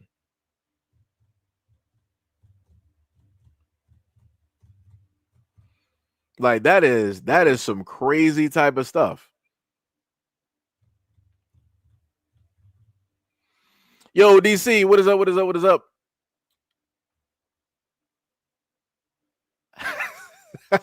DC said, when you start eating out of the dumpster and married your own sister, Seji, tap tap symbols. Now you're Mac. Oh, yo, that's crazy. That is crazy. That is crazy. So I'm looking. I'm trying to figure. I'm guessing one of my moderators must have got to one of those, the main person that I was responding to, because I have yet, out of like 30 comments that I went directly through, I did not see that dude pop directly back up and leave a comment. I'm talking about this guy here. And again, this is not the first time that I've gotten this. Because anytime that I happen to, let's just specifically say the black community, if I've critiqued the black community, people are like, oh, you must be a conservative. You must be a part of the far rights. You're this, you're that. You're not actually black. And I'm like, that's crazy. I'm like, how did that specifically take place? Because it's not like I'm just talking about the black community. I've also thrown my hat directly in the same conversation. So anyways, but like I said, it'd be like that. It'd be like that. And like I said, if other people are into the whole, Pan-African, all that, that's cool. That's great. That is on you. Move directly to the side and deal with, directly that. But like I said, to also bring back up what I stated before, because that same guy, this guy, this Will Handy guy, what I noticed is that I don't think, and I have to say think because there's a lot of comments directly here. We got about close to 300 people here. I pushed this video directly out. This is the first video directly out there on the scene. Like I said before, Will Handy, if you're even still here somewhere in the shadow realm and you can hear me before you reach the depths of that black hole, just keep this directly with you while you're hearing my voice through the darkness. Why is it that you and many others don't have a response for Black American young men going directly over to Ghana and cleaning up their beaches? Why don't you have smoke for that? Why don't you have something to say about that? Why don't you speak out against that? I would never in my life send my son across waters into a whole nother nation, a whole nother land with a whole nother group of people to basically clean up after them, a mess that he didn't create. Why don't you have smoke for this? Like I said, y'all got smoke for everybody. I'm sorry, you got smoke for Black Americans, but you don't got smoke for everybody else. That's the problem that I'm going to reiterate throughout probably this whole live stream. That's the main statement I'm going to keep saying, and I'm going to beat it like a dead horse. I don't care how tired people sit up there and get of it, because I'm sick and tired of people always wanting to get on Black Americans and always want to say this, that, and the third. And you always want to cut people off real quick. But when it deals with other people that quote unquote are you or look like you want to give them a billion chances.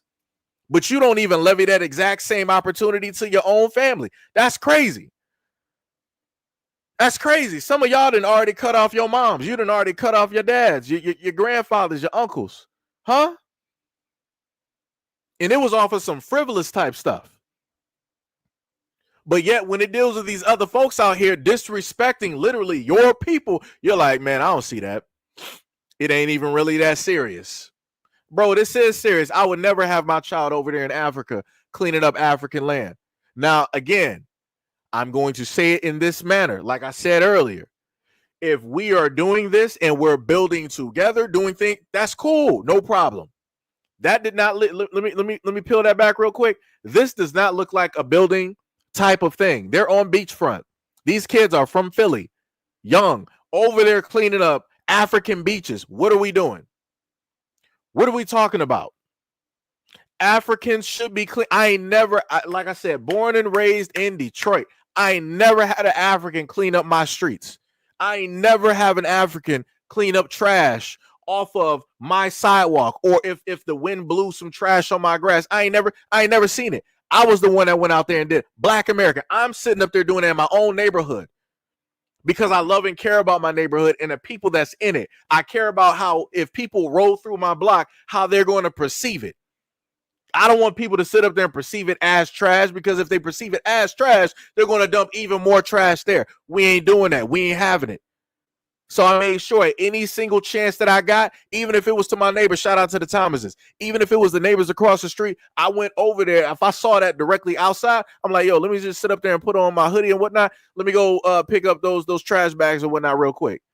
Because like I said, shout out to my boy Chris and his parents. You know, they're older, right? They're in like their 60s and 70s. They shouldn't have to come out their house and pick up, any type of trash. Like I said, I'm younger. I got you. No problem. And I love them as well, too. Then set up there and had dinners and everything direct. So, again, it's a form of respect. It's a form of love when it deals with the community. Again, it's something that a lot of people don't even understand. Like I said, I take pride in stuff like that, right? I'm cleaning up my own space, cleaning up my own home, cleaning up my own block, my own street, my own neighborhood. Africans should be doing that exact same thing. Again, for any Black American, I'll put it like this. If you're into the whole Pan-African thing, you're trying to find this, that, and the third, and you want to see it, cool, no problem. Cool. Move you directly to the side. Any other Black Americans, opposite of those folks that I just referenced and talk about, do not send your kids over to any African nation to sit up there and clean up their homes, their neighborhoods, their beaches, because those exact same Africans are not going to send their kids and their families to your neighborhoods across America and help you rebuild and pick up and clean up and do this. And they're not about to do it. They're going to say that's a Black American problem. That's a Black American fault. Black Americans can worry about it and fix themselves. We Africans have that. That's what they'll sit up there and say. So like I said, it's crazy to me how somebody like Will Handy can go through all of this rigmarole, say this, that, and the third, to come down to a magical brain of which he came through of his own imagination to sit up there and say, oh, you're MAGA. You're Black MAGA. I can't, come to agree to disagree with you. We can't come to a middle ground. You're Black MAGA. That has to be the point. And obviously by you talking like that, I can tell that you're a Democrat. Because you're moving way stupid in these comment sections. And for the most part, like I said before, just looking at your picture, I know that you're older than me. I know that you're older than me. You should be way wiser. But this further proves to me that with age does not come wisdom. That just proves it to me. And I'm like, that's crazy. That's diabolical. But, I mean, it is what it is. It be like that. And this is why I consistently told people, I just literally told y'all on a previous live stream, I will be whatever you imagine me to be. He imagines me to be a far-right, Republican, Black MAGA, conservative. Other people come directly on this platform, they envision me and theorize me to be a racist or a xenophobe or whatnot. Again, anything negative, that's what they'll envision me. They will not pull up to the scene and say that, yeah, you're a child of God. They'll never do it. And I'm fine with that. You can keep that. I will be exactly who it is that I am. And I will make sure that you will always see it, because you're not going to see nothing but that. I'm going to give you that always. And you're never going to actually pay attention or hear the actual message that is there. So like I said, it's a win-win. It is a win-win. You can continuously show off your ignorance and say whatever it is that you want to say. And I will continuously do the things that I always want to sit up there and do. And you will be right here, seated, suited, and booted every single time I go live or put up a video. Like I said, shout out to the haters. Much love, respect, and appreciation. Shout out to the haters. You are the greatest of the greatest directly out there. Shout out to all of y'all. Shout out to all of y'all with y'all multiple Google accounts that come directly through here. Shout out to y'all. Like I said, that's some diabolical work. But anyways, let's go to it's going to be a little bit hard, but to hear the video is going to come out a little bit loud. So if you got headphones in, you might want to put those down. But it's only going to last about like 19 seconds. So let's look at this. But what is the culture? Bro, let me educate you. Black Americans. Black Americans. With American Black people. In Black Americans. Black Americans. Is that Black Americans? Black Americans. So did y'all get it? Do y'all understand why that video, why, whoever put that video up? Did anybody get that? So the craziest part is that somebody said 90 people are watching. You're watching only on one channel. You're watching on one angle at this current moment in time. It's not 90 people, I can tell you that one. Matter of fact, let me see what the totality is at this moment in time on my end, because I like when people happen to highlight some numbers. I like totals, right? Because people will just look at like, oh, right now it's just only 90 people just watching this at this moment in time. So for whoever, let me just highlight you real quick. Like I said, I don't know if you meant this as like a shot or what it is or how it is that you were trying to sit up there and do this. But let me see your face real quick. Oh yeah, you're probably trying to throw shots. No problem. I got you. Because you probably don't have a platform anyway. So in grand total on just one channel, we got about 11K people that came directly through and watched something throughout the hour and 25 minutes that we've been going. So let me sit up there and go directly to the other channel real quick. Because like I said, I love when people want to pull up and they want to start saying some stuff. Like I said, I'm just going to take it offensively. I'm going to take it as a shot because I don't see anything positive in what this person was trying to literally point out and say.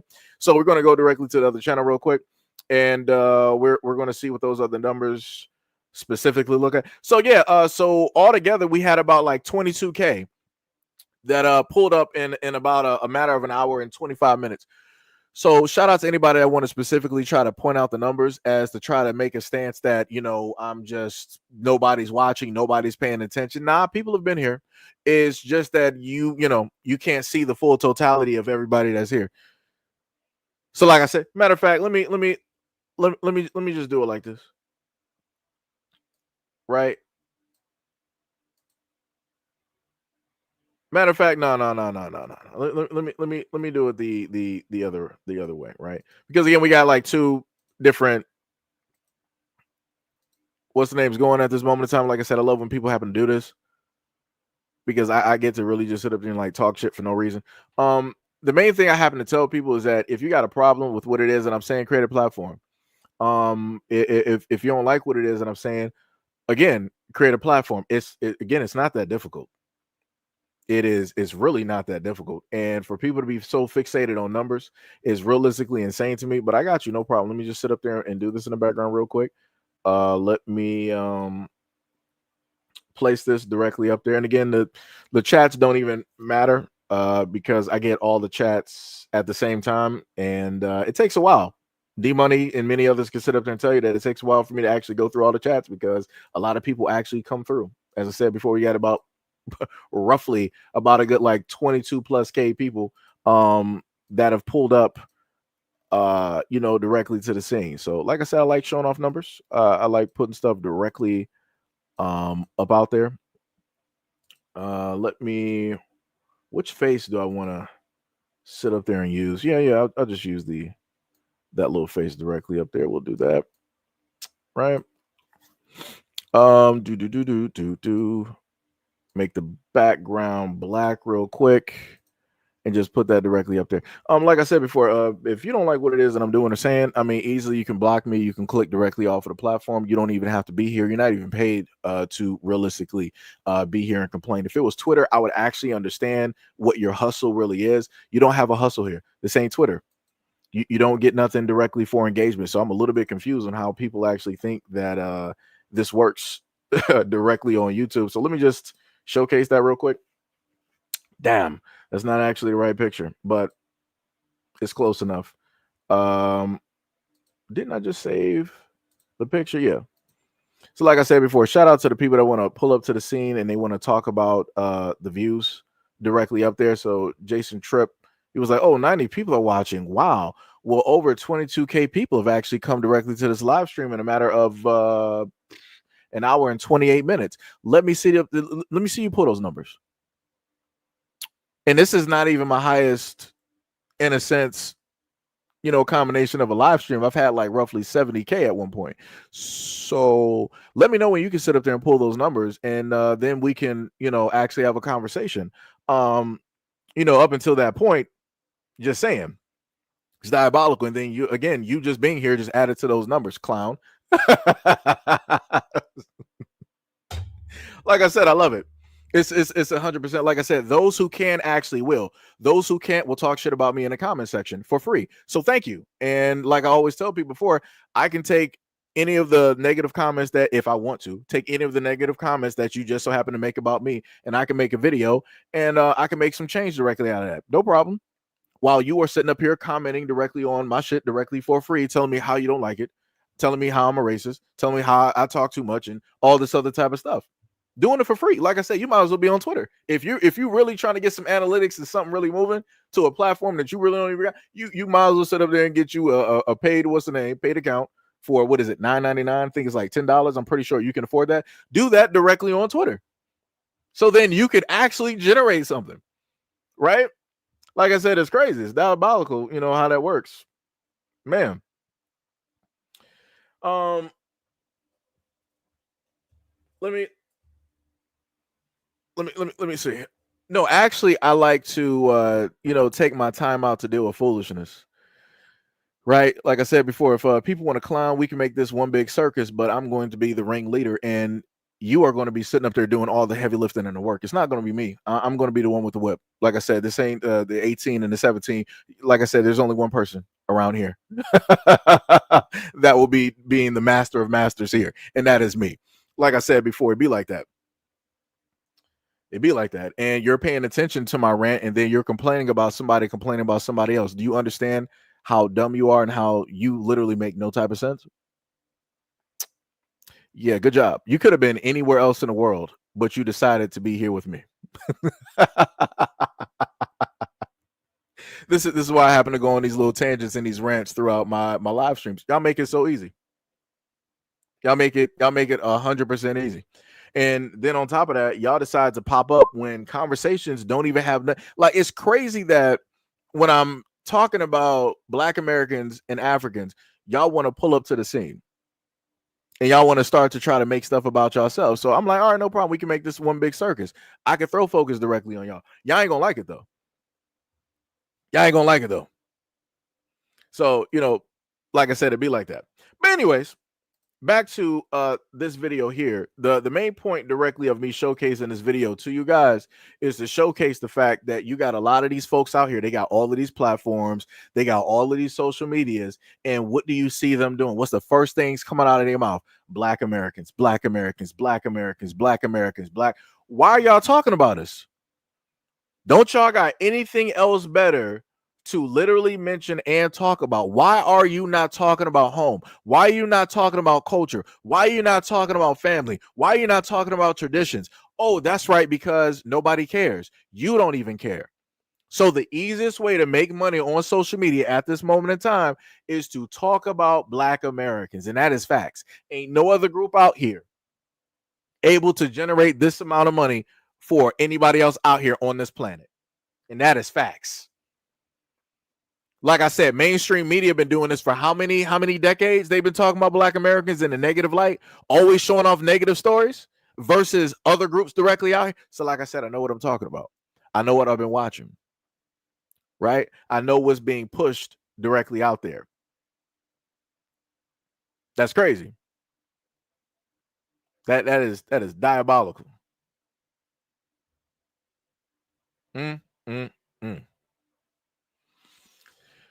FBA Judah, what is up? What is up? You said that's how they get their money. We are the main character, and that's facts. And they're the main ones out there sitting up there saying, "Oh, Black Americans, you think that you're the main characters? You think that the world revolves around you?" I mean, well, obviously something does. Something to the point where you've taken notice and you wanted to try to make sure to tell us that we are not that. So obviously something must be true. Because if it wasn't true, you wouldn't be focused in on us. You wouldn't have anything to say. You wouldn't be moving your mouths. You wouldn't be making us the main story and the topic whenever it is that I go directly on social media, right? But it be like that. It be like that. Somebody said, I am so lost. I guess I am lost. No problem. Yo, we got Mr. Rand in the building. What is up? Matter of fact, what I could have sworn. Yo, Mr. Rand, didn't I could have sworn, didn't I have you as a moderator? I could have sworn. Aren't you a moderator on other channel? Let me know.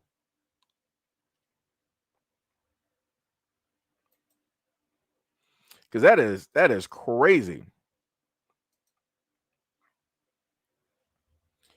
See, one of my moderators, shout out to one of my moderators. He has some clown in the comment section said, I lived around blacks before and I would never live around blacks again. I mean, I don't know what to say. I don't know why you even sitting up there telling us that. I live around black people my whole life. And what you saying? You ain't telling me that. You ain't saying nothing. You're not trying to, you're not telling me anything. Like, I know the ins and outs. I've been there, grown up, going to school, been around. Like, what are we talking about? Nothing. Like, y'all just be saying anything directly out here. To Miss Durant, hopefully, let me see. That was about like 2 minutes ago. So yeah, Miss Durant, let me know if you are a mod on the other. Okay, so okay, I got you. Okay. Yeah, so let me just make sure to mod you up on the other channel. I got you. Got you.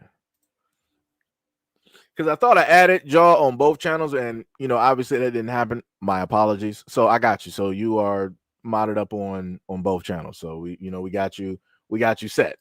We got you set. Anyways, let's continue directly on to the next video.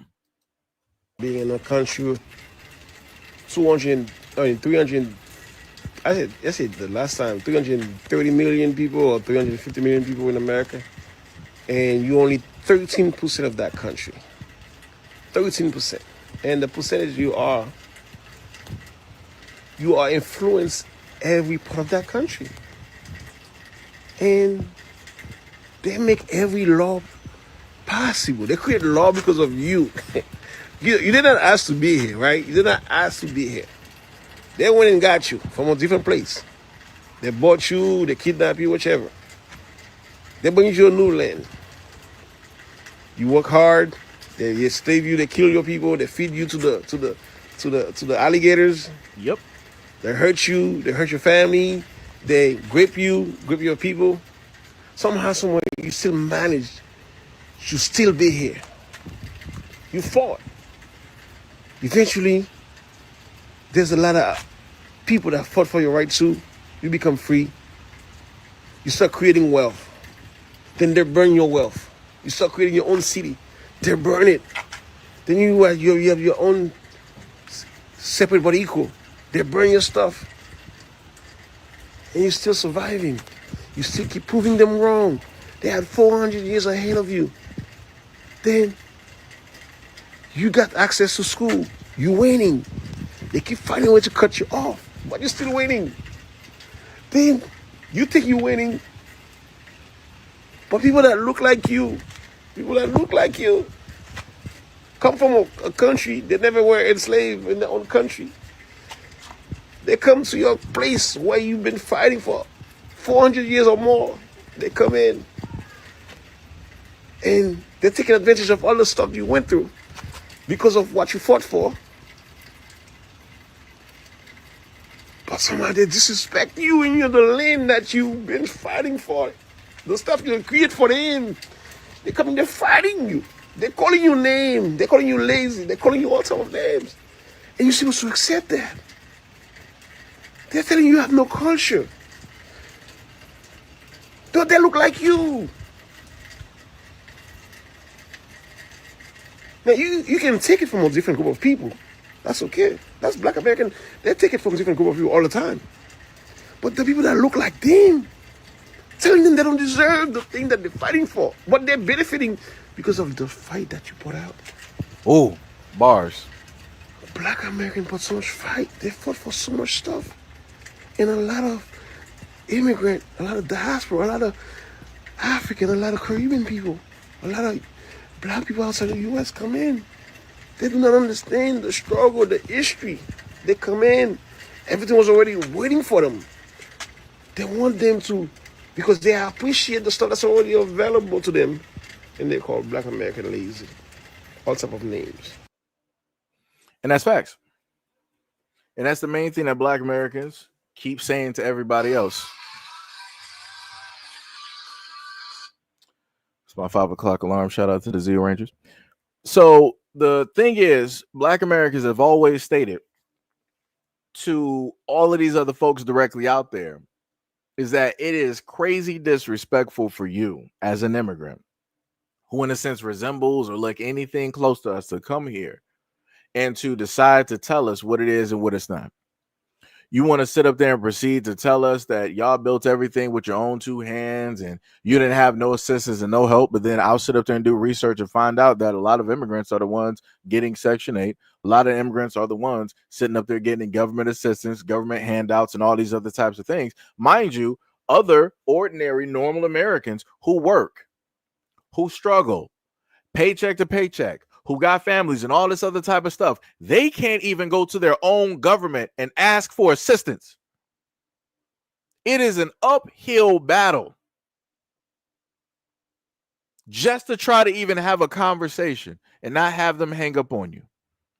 Because they'll try to say, well, look, well, if you were working, what happened? Why are you not working? Well, since you're not working and things aren't working out, that's a you problem. You got to figure that out. That's not for the government to basically, like I said before, y'all will come here and start running y'all mouths while also getting things that of which we have fought for. Everything that we have fought for, you are able to get directly for free. You don't have to put down any blood, no sweat, no tears. You don't got to bury nobody. You don't got to fight nobody. You don't got to sacrifice nobody. There's nothing that you have to sit up there and do but come here and basically thrive. You don't even got to worry about surviving. But yeah, y'all come here and y'all want to speak and run y'all mouths about Black Americans and think that you have the ability and the history to do so. That's crazy. Y'all can literally be trying to raise y'all families and go anywhere else in the world, but yet you decide to come to the United States. Huh? Why don't y'all go to Europe? Oh, that's right. They kicking y'all out. They tightening up on those visas. Up there in Poland, they don't really like y'all up there, and they letting y'all know that they don't really like y'all up there. And in many other great deal of places for the African men out there, they letting you know that they don't like you out there and they don't like you around their women. They sitting up there telling you. Over there in China, I did a video about three or 3.5 years ago when it dealt with the pandemic, where Africans who were over there in China, the Chinese were kicking y'all out of apartments and stuff and shutting down y'all businesses. I ain't really see y'all have smoke for them as a whole. I didn't see fields of Africans on TikTok. Oh, this is outrageous. This, that, and the third, the Chinese and rah, rah, rah, rah, rah. Because mind you, you got Asians over there. You got the Chinese over there in Africa. And just like how they was kicking y'all out in China and shutting down y'all businesses, they doing the exact same thing in Africa on your own land and mistreating you at the same time, bringing slavery back. Diabolical. I never thought in all of my life that I would be in, going through the 2020s and I'll be seeing videos of African men sitting up there getting whipped by Asian men. That's crazy. Being told by Asians and Indians there that you can't come to the store. You can't come to this school. This is for the Chinese. This is for the Indians. Wow. Y'all got the nerve. Y'all got the nerve and the audacity to come here and have y'all noses up at Black Americans. Huh? How'd that happen? Where they do that at? Where they do that at? Y'all got people over there right now taking your gold along with your corrupted government. And like I said before, and that was over there in Ghana. And I was ecstatic. I was happy. I was proud for the people in Ghana. That was about 2, 3, or maybe 4 years ago. I forgot. Long time. Covered a lot of videos. But there's a few instances over there in Africa where y'all was able to find gold. And I was happy. I was ecstatic. I was proud for you. I'm like, yo, this is well deserved. Y'all deserve, out of all of the stuff that y'all done got robbed, out of all of the minerals and its resources that have been taken and stripped directly from you, you have something that is on your land that your people can now take in, and it can change the whole landscape for you. It's almost like they found vibranium. But you know what the African government did there? They was like, oh, to any of the people that came there to that gold mound that was just recently found and took gold, the government, it is owned by the government. We are sending the military, and any and all people that took something, you need to return government property. It is not yours. Huh? So for the Africans out there, How is it possible that you have land, but the land is still not yours? How is it possible that your own government is telling you on that large land mass with all of those resources and everything, the one time that you literally find some type of freedom, some type of peace, some way to potentially propel yourselves up as a nation, they strip it away from you. And y'all got smoke for Black Americans? Where they do that at? How y'all let that happen? Huh? Why are you not going after your governments that are literally taking the resources from the villagers, from the locals there, telling you to return stuff of which you found? You found it on your land.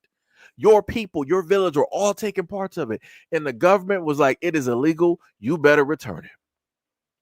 But y'all got the nerve to roll up here in the United States and try to tell Black Americans what it is that we don't have and do have.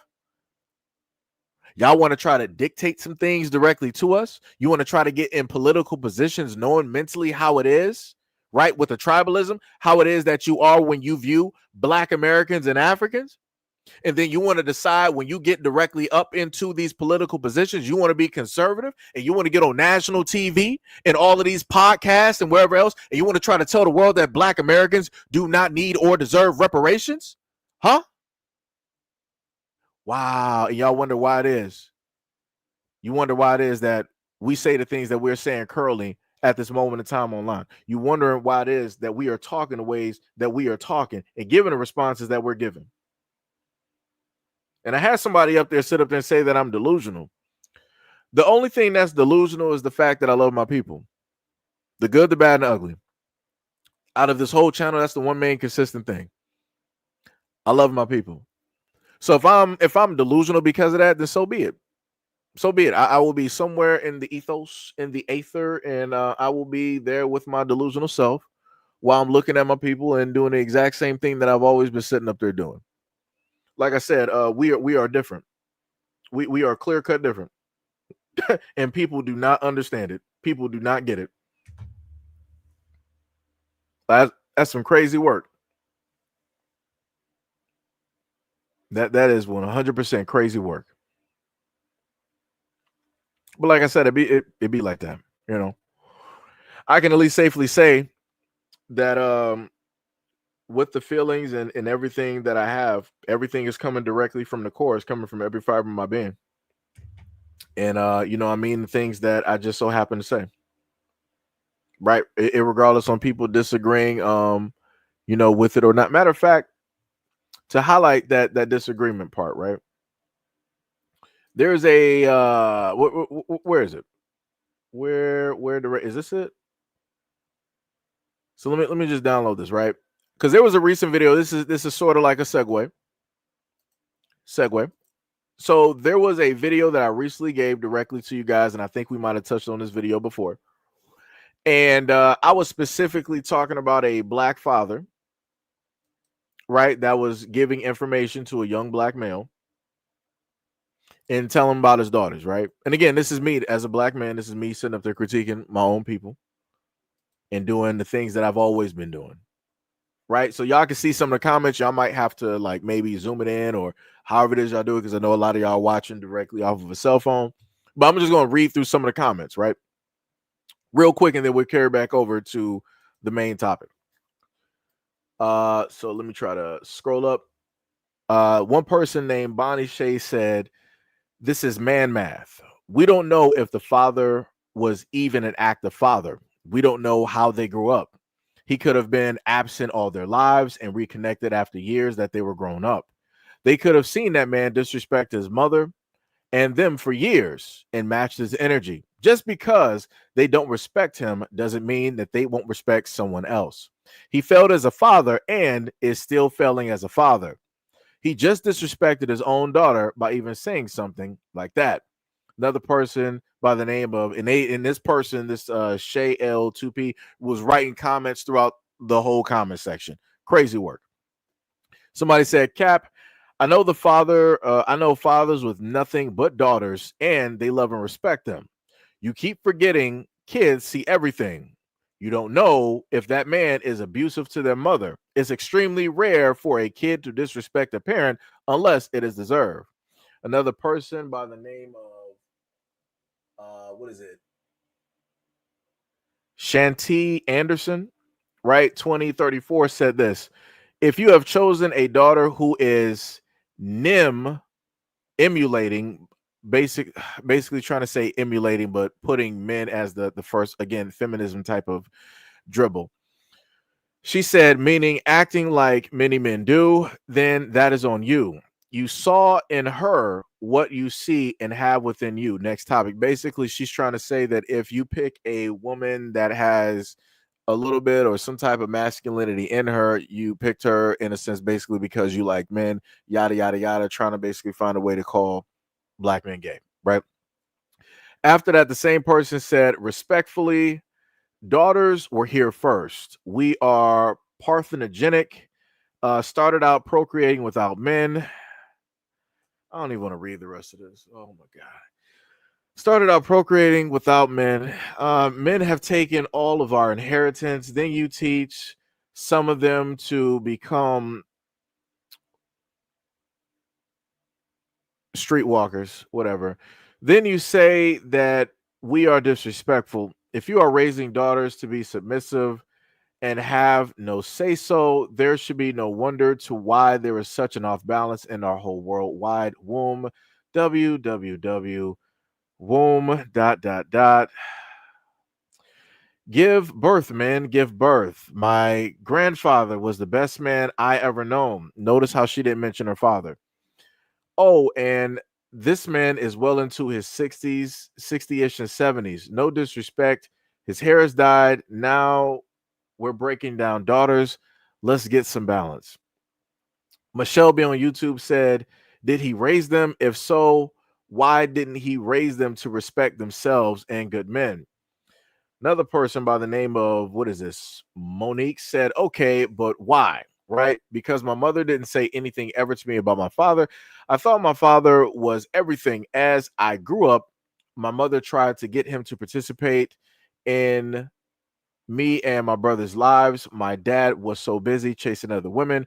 When he did come to get me and my brother, he had a white van with a partition and took me and my brother to a bar one night, closed the partition, and told us to go to sleep. Parked outside of the bar, went inside the bar, and got what I can only think was a streetwalker and had relations with her in the van. We heard everything. My father was the first example of a man. Then he turned around, got someone else pregnant, and didn't take care of my half brother with that woman either. So we're just going to leave and dump trauma stories directly on a situation that has nothing to do with his father, who is actually present there with his daughter. Gotcha. Another person named Josephine Short 6494 said maybe it's when some men of a certain demographic, basically meaning black men, try to take on the ideology such as people being submissive to other. Sounds like a slave / master mindset. No adult should be submissive to another adult. This is where both parties are going to lose respect for each other, and that's where all the problems start, right at the beginning. Dear God. Another person said by the name of Will Nat Martin said, I need more context. Is this a stepdad situation that he stepped into?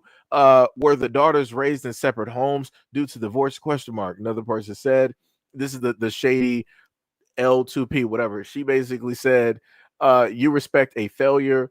He should be embarrassed. His children aren't. Wait. You respect a failure. He should be embarrassed. Children aren't going to disrespect a good parent. She later stated again, warning that he's a failure of a man that couldn't lead his house. Next, she also replied again that you respect a failure, a man who couldn't lead his household like a man. LOL, hell no. So, like I said, I would just so happen to talk about a lot of situations and I would critique things directly dealing with the black community. And a lot of the times when I happen to get very, in a sense, boastful, I get very loud when I talk about black fathers, it's because of a variety of reasons, because of, in a sense, seeing sort of kind of both sides, right? Again, single parent household, met my father when I was 18, right? But again, my mother, she never said anything crazy about my father at all to me, near me, or around me. So whatever experience of me first meeting my father I had, that was my experience and not a shared experience, right? So like I said, how I envision and go off of things, I look at using my mom as a ruler, who is still alive to this day, who also watches this channel. I use her as a ruler as to measure how it is that other women should be sitting up there moving around, and how it is that they should be acting and conducting themselves, right? And then I also go off of the fact of that I know black fathers. Brandon V World, one of my brothers here, one of the main people that's a part of this channel, right? He is a father, all black, everything, black wife, black kids, black household, black car, all of that, right? Then other from another extent, I got black father, right? By the name, well, I'm not gonna put his actual name out there, but I call him Deadpool, right? This is Xbox Live, right? So my boy, well, Jarrell, right? So my boy Jay, he is a single father.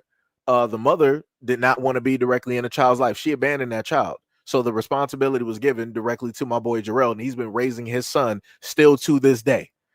Right.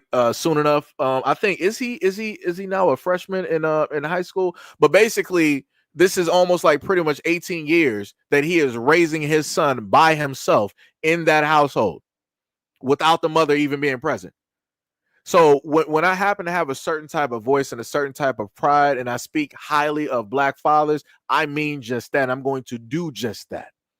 Because as I look throughout my comment section when I do these videos, I see every which way people are trying to posture and position black men to always be a negative somehow, some way, no matter what type of positive light is directly out there. Somebody just got to try to dim that shit down. We just got to bring it down. Nope, talking too highly of black men. You talking about black fathers being there? Nope. Let me list my experience of being a such and such and such, and talking about how my black father was never there and what it is. Again, that was your experience. Everybody else ain't having that experience. I ain't never having there. Like I said, I ain't never have my father really in my life up until, I saw him when I was 18. But even still, I don't have any of these trauma bonding situations that everybody else be sitting up there talking about. That man ain't really there, other than, him not in a sense being there. He ain't never laid hands on me. He ain't never been drinking around. Ain't nothing like that happen. So again, like my perception and my view is like, it just is what it is. Like, like I said, he seems like a cool dude. We got some of the shared, the same interest and all that. He looks healthy and stuff. Like, that's all I care about. Any animosity and what I had during a teenager, I left that as a teenager. A lot of y'all, obviously, I can see as grown adults, and some of the women that were writing these comments, y'all are older than me and y'all got kids. Y'all still stuck being a teenager with a lot of this trauma. Y'all ain't never sit up there and move past it. And that's crazy to me. So because you got that viewpoint, you sitting up there looking at fathers that are present, and you're still trying to paint them as some type of broad brush to connect them to what it is that your father didn't do and how it is that your father wasn't. Like, that's crazy to me. That's crazy. That is diabolical. That is diabolical. But like I said, I got a lot of black men that I know who are my friends that I've grown up with. And they have taken full-fledged responsibility of their kids. They're taking care of their kids. They're like, I call him outlaw, but I'm going to say Officer Haku. Brandon V World. He is in his kid's life every single day. Every single day. Like sitting up there, making lunch, sitting up there, either making dinner, going out to get dinner, putting them up in extra, school like activities, showing up for games, all of this. He is there for his kids. And many other black fathers that I know are there for their kids. So like I said, it's crazy to me to look at other people trying to badmouth black fathers directly out there and just trying to generalize the whole situation because your baby daddy ain't there. You made the wrong selective choice, or your father wasn't there, or your grandfather. Like, that's some crazy work, dog. Like I said, I'm not going to sit up there and stand for it. And again, I'm talking as a child directly, who is a statistic coming from a single parent household. Like I said, I'm not even about that life. Because like I said, nowhere at any point in time was I taught by my mother to hate my father. And that's where a lot of this basically stems from when it deals with a lot of y'all speaking on these black fathers out here. You hate your fathers. And because they're black men, you're going to associate that with other black men and hate them. Like I said, that's some crazy work. Like I said, again, shout out to my mom. Much love, respect, and appreciation to my mom every single day for how it is that she raised me, how it is as a black woman she conducted herself every single day, how it is that she ain't never blamed no type of man out here for any situation that we set up there and went through as a family. Like I said, the moment in time that I can sit up there and see more women actually doing that, we'll be good. We will be good. But yeah, like I said, now we're going to segue away from this conversation. I just wanted to list that because that was nerve wracking, and it got technically a little bit worse on the other video that's happened there because I put them bad boys back to back. But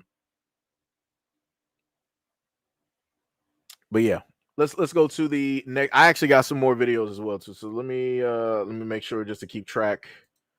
Let me just take down a lot of the stuff that we got directly up here. What was the next video that we got? So this one is going to be a for black people here. Let me just let y'all know this is a black Brit that is talking, and I just want you to know that he is going to segue into this. I'm just going to give you a part of the end result of the reason why I'm putting this video up here. He's going to basically say all of this stuff just to start harping directly on black Americans and playing victim. So let's take a look. Let's take a listen. Tendency of throwing rocks and hiding their hands and then playing victim when they're called out for their lack of education as Americans, not as black people, but as Americans. So I remember when black Americans were referring to African braiders as the Africans, saying the Africans played in my hair, then African people were saying, we actually don't like when you refer to us using the term Africans because it feels a bit derogatory, and the tone and the way in which you're using it feels derogatory, to which black Americans like, it's never been derogatory before, how is it derogatory? And it became a whole thing. And then Africans had to explain to Americans how referring to them as the Africans and African braiding shops. So hold on, let me just pause it right there. This is how stupid that this conversation. Let me tell y'all something right quick. When I sit up there and say that I'm going to get some Asian food or whatnot, I never heard Asians sit up there and tell me like, oh, it's derogatory to just call us Asians and this, that, and the third. I know if people happen to say Oriental, I know that would in a sense be a derogatory term. I get that. That's cool. I have no problem with that.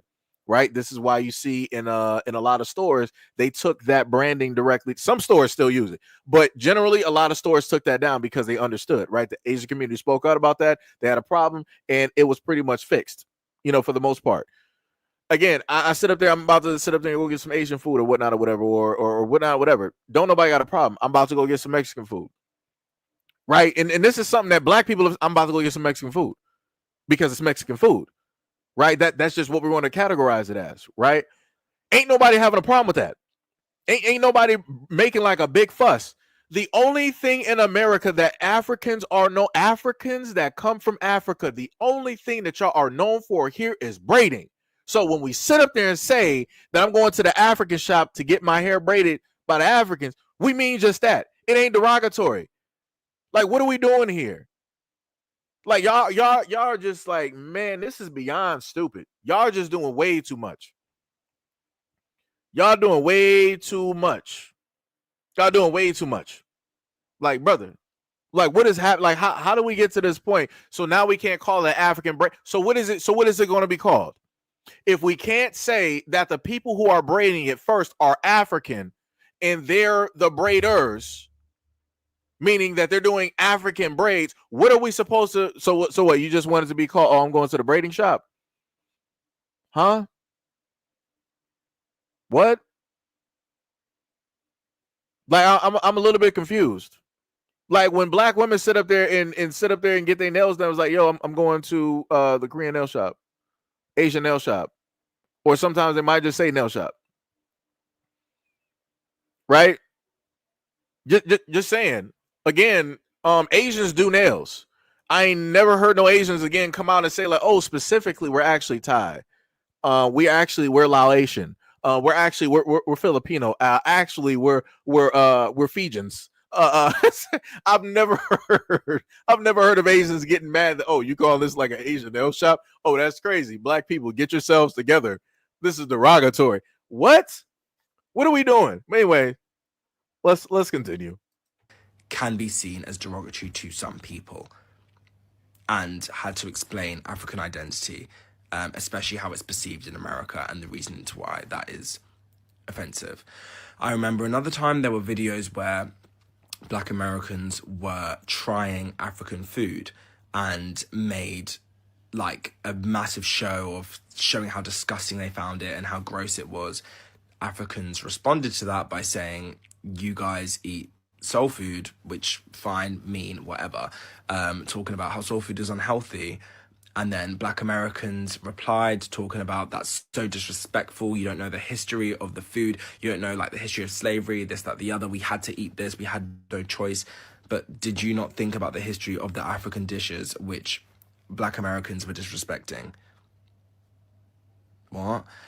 There was another time where Black Americans said that Black British people eat disgusting British food, which is horrific, and this and that and the other, talking about beans on toast, full English breakfast and roasts and some other like mashed potatoes and random stuff like that, to which Black British people explained, you don't have a clear understanding of blackness in the UK, because most Black people in the UK are from Afro-Caribbean descent, meaning that we eat our home country's meals mostly, but we also do enjoy British food. And then again, we were talking about, well, you guys have soul food for breakfast. And then once again, it's Black Americans are now the victims because we're being racist when you were the first ones that came and talked about our food. Another time, Black Americans, or Americans in general, actually, I don't think it was just Black Americans, but Americans. No, I need him to shut up. Stay directly on Black Americans. You know better than to sit up there and talk about the European British up there, and you know you're not going to be having no type of smoke for white Americans. Just stick to Black Americans. Don't be trying to categorize, act like you're talking about the Asians, the Pacific Islander Asians here, the Jamaicans, the Caribbeans, the Dominicans, the Trinidadians, and whoever else is based in the Latins. Let's just keep it directly to Black America. You don't have smoke for other groups. You know better. You know better. Don't act like you're trying to, let me just segue. I mean, all America. Nah. You had it on one thing. Stay directly on that one thing. You are not meant for every single battle. You are not set up for that. We've seen this too many times with people over there in the UK. Y'all do not have the most knowledge base when it deals with Black Americans and our history and everything that we went through. In order for you to even have that, you have to learn that by way of us watching us, hearing us, looking at our documentaries, and any type of oral literature or documentation that we put directly out there by way of our elders. You're not just solely learning that, over there, in your, what do y'all call it, your primary schools or whatever it is that y'all like to say, whatever your schools are, you ain't learning about us over there. Right? Let's get that straight. Again, keep it directly on Black Americans. General saying how disgusting Chinese takeaway looks and how racist it is to call a Chinese takeaway a Chinese, to which Asians or East Asians living in the UK, specifically Chinese people living in the UK, had to then reply saying how racist it was to call that food disgusting when Chinese immigrants that came to the UK and made Chinese takeaways had to create that food as a means of survival to cater to the British taste. And to call it disgusting was really kind of like xenophobic and showed a complete disregard or misunderstanding of UK, like, East Asian experiences. There is another example, woman. Now with this Black Scottish thing, everyone... Okay, so this is the part that I was telling you about. Now he's about to get on the bandwagon of, in a sense, I'm going to sum it up because he's too sweet and long-winded to basically get to the point. He's, in a sense, going to say, in a sense, call Black Americans stupid. This is what a lot of those Brits, directly up the Black Brits, like to sit up there and do. They like to call us uneducated and stupid, and they want to question what's our education system, what are we really learning, because, oh my God, you guys are just finding out about the Black Scots and the Irish. It's crazy how intelligent people say that they are, but yet they're so stupid at the same time. You're taking everything that we're saying online as in literal sense. Do you take the Bible literally? Or are you sitting up there like, oh yeah, somebody was really living in a well for about a couple of weeks to a month? Oh my God, that must have been a great vacation. Me and Jan, we got to sit up there and vacation out there sometime. Where's Moby Dick? Right? You're not going to sit up there and take that literally, right? You're not going to literally take a story out of the Bible and be like, oh, these people were sitting up there like dancing in like a very hot 1200-degree furnace. And they were just like, jazzing it up, doing a stanky leg and sitting up there doing a Watus. You're not going to take it literally and try that, are you? So again, why would you take what it is that Black Americans are saying in a literal sense? Anyways, let's keep going. Every Black person across the world, seemingly outside of America, seems to understand how migration patterns work. So what Black people globally are explaining is that as opposed to slavery, where Black people were forcibly moved to the Americas, and then specifically in the USA after slavery was abolished, although most Black people lived in the South, there were very specific hotspots where it was mainly safe for Black people to live. And so Black Americans mainly congregated in those spaces. Those aren't how migration patterns work for all different groups of Black people. And so most other Black people understand that whilst slavery migration patterns happen in a very specific way, so it's normal for Black people to be shocked that Black people live outside of those hotspots for Black Americans. When Africans and Afro-Caribbeans migrate, they sometimes migrate to hotspots, but Africans don't also all have an understanding of where is safe, where isn't safe, where is white, where is Black, or even have a care, because that's not a part of their history of like having to, like if you live in Africa and you're moving to the UK or you're moving to any other country, you might not necessarily know how good or bad racism is in any one specific place, so you can move anywhere. Most Black people outside of America, or most like Afro-Caribbean people, understand the fact that you will have family in the most random places. Like one of my mum's best friends lives in fucking Oman.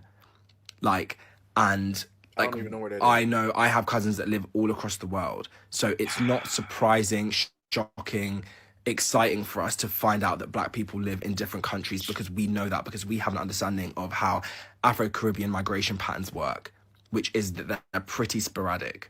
Versus Black Americans don't seem to have an understanding as to how Afro-Caribbean migration patterns work, which is why they would be excited or surprised or shocked that those people exist. And regardless of whether or not certain groups of Black people come up on my For You page, I wouldn't be excited, because it's just general knowledge. Like, it's not about an education system, it's not about school systems failing. General knowledge of how Afro-Caribbean migration patterns work is why people outside of America aren't shocked to find out that Black people live in Scotland. Brother. So I think that sums everything up. But once again, Black British people weren't even being rude. We were just saying, why are you surprised? And then Black Americans are saying we're now shitting on them, or whatever was being said, that we're showing hatefulness, that we don't let them have a fun time. It's funny to us that that's not a general point of knowledge, that Black people exist everywhere. Or there's no need to be excited. Jesus and Christ. This is not to say that I don't think Black Scottish people should get their shine. They 100% should. But it's not surprising. But Jesus. Black Americans are also denying or refusing to acknowledge the fact that in that discussion, a lot of them were saying that they believed Black Scottish people to be Aboriginal to Scotland, that they didn't want Black Scottish people to let Africans steal everything that they have, and that they're so much nicer than Black British people, when technically in terms of nationality, Black Scottish people are Black British, even if they don't identify as that. And yeah, Black Scottish people and Black British people do have different cultures. But Black Americans don't understand that. They weren't talking about that. They were just literally said they were just trying to create a divide in some weird triangulation tactic to separate Black Brits and Black Scots, when Black Scots are Black Brits by nationality. So there are so many other examples of where Black Americans, like the Tyla situation, they insert themselves into someone else's shut the fuck up area, place, Blackness, identity, and then when they're corrected and it's explained that they have a lack of education and understanding and knowledge because they are American, Not because they're black, because they're American. Y'all say that. I like to then talk. Now they're the victims. Look at this. And it's a constant thing. And this constant fight to make us talking about how uneducated black Americans are about blackness is really dangerous, because it is implying that the issue is blackness when it's not. It's Americanness. And it's like you're becoming the first defenders for American exceptionalism. Why are you defending that? No black British person is going to defend like poor British values, which black Brits also hold. Because we understand the negative values that we hold of Brits, and we talk about them and we discuss them, and we're happy to be called out on them. Elitism, sure. Like being grumpy, sure. Being mean, sure. Complaining, sure. Like all those things are very true. We would never deny them. So the denial that black Americans are under is really like, it shows a lack of willingness to progress. What? Yeah, I think I've said everything. Okay, okay. Obviously, this dude is African. This is what we're going to do, and this is what we're not going to do. Number one, for any Africans out there in the British Isles, y'all don't even hold on to the pride when it deals with your own country, nation, where it is that you come from. Every single time that I see y'all come on here, and as a person that, as my friends like to say, I'm a prince of all hairlines. If you know who Vegeta is, you know how Vegeta hairline look, right? So as a person who is directly up there, right? Shout out to my father. Number one, we're not going to sit up there and do this. You can barely even hold on to your hairline. I probably got more than he does at the moment in time. Number two, you don't even hold on to your actual culture. Wherever it is that you go, and it's a white society, you will make sure to assimilate to that white society. You don't even sound African. You sound as you're trying to be as close to European as possible. You're even in the household of immigrants. You're not even holding on to any lick of an accent at all. And as soon as you walk directly outside, guess who you dressing like? Black Americans. Y'all sitting up here wearing Nikes. Y'all sitting up there wearing Jordans. Y'all sitting up there wearing Timberlands. Right? You sitting up here wearing bubble jackets and all this. Yo, all of your style is coming directly from us. Why is it that you don't have no? And y'all got some cold places over there in Africa. Why don't you? What's y'all cold style? What's y'all cold wear? What is your fall ambiance? Right? What is the stuff that y'all like to sit up there and wear? And y'all shouldn't be looking like Black Americans. Just to be real, you should. Everything is Africa there, so everything should be coming from Africa. It should not be any type of mimicry or a copy of what it is or how it is that Black American style. But yet it is. How does that work? How does that happen? And you said that we have this whole thing of a lack of progression. You run and flee from your countries to go to white countries which enslaved your people. And you want to talk about progression? You ran. You ain't even trying to fix anything. You're not holding on to no ideologies. A lot of y'all been in the UK and y'all ain't never even been back to Africa. A lot of y'all want to transplant over from, y'all want to run from Africa and come to the United States. A lot of your kids ain't even never been back. The parents might sit up there and take trips. The older folks in the family might take trips. The kids ain't sitting up there going there because they're like, I don't know nobody there. I don't got nobody there. Yeah, because you a stranger. A lot of, and it's another conversation that these Africans don't like having a conversation about or talking about on social media, which is the fact that if they are born and raised here, those Africans of which they got a blood connection to will say that they are not of them, that they are just American. And I'm like, oh, so much for you guys saying that Black Americans are the most divisive folks directly out there. That's crazy. They're coming from two Nigerian parents, but they're just born on American soil. You're saying that they're not even of you. Ooh, diabolical. That's crazy. But like I said, y'all run and y'all hide everywhere else around the world. Y'all are willing to invest and build up money everywhere else around the world, but you ain't trying to give and put any money back into Africa with your own hands.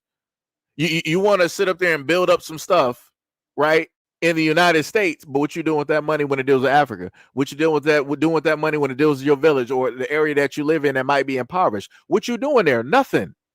You ain't trying to make sure nothing moving. If anything is moving, is you coming back there trying to live like a king and stunting on all the other people there, trying to show that you made it out of this and you became something. Look at me now. That's all you doing. And you want to give this long-winded type of speech talking about Black Americans. Oh, I got this example. Let's talk about historically then. Since you got these 5 or 6 examples, right? You want to sit up there and be all sassy and whatnot directly throughout the whole video. Let's talk about historically. Historically, how have Black Americans treated Africans? Have we admired you? Have we respected? Have we spoke value into and life just into you? Or were we just 1,000% disrespectful all day, every day?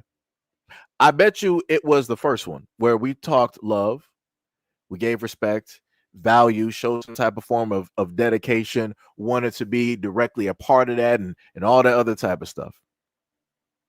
But on the other end, let's see if we could actually find the same thing when it deals with Africans. It'll be a hard fight to find Africans out there speaking highly of Black Americans. That'd be a hard fight, especially right now, given what social media is. Oh yeah, nah. Like I said, that's some crazy work. That is crazy. That is diabolical. Somebody said, bro, you can't be serious. Africa doesn't even consider us Africans. We got to have convo before that happens. I'm not sure who for Kenneth Edwards, who specifically are you responding to? Let me know. Who specifically are you responding to? That's what I'm trying. Are you responding to the guy directly in the video in the Everforce green hoodie? Or are you responding to me? Because I'm a little bit confused. Brother, I'm not trying to be considered. Let me okay, so we got to do this again. Do we really got to do this again? Didn't we just go over the terminology African American? Class, I could have sworn we just did this. Maybe I might be a little bit confused, maybe my brain is a little bit jogged, at this moment in time, but I could have sworn, but just in case for the Johnny come latelys, let me just put that information directly up there. Let me know for Kenneth Edwards, when was the terminology African American created?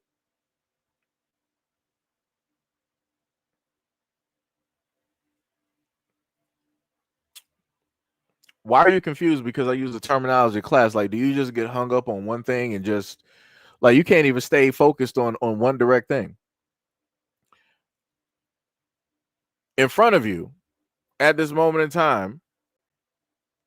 Oh, so now because I put information directly in front of you, you said, why does that matter?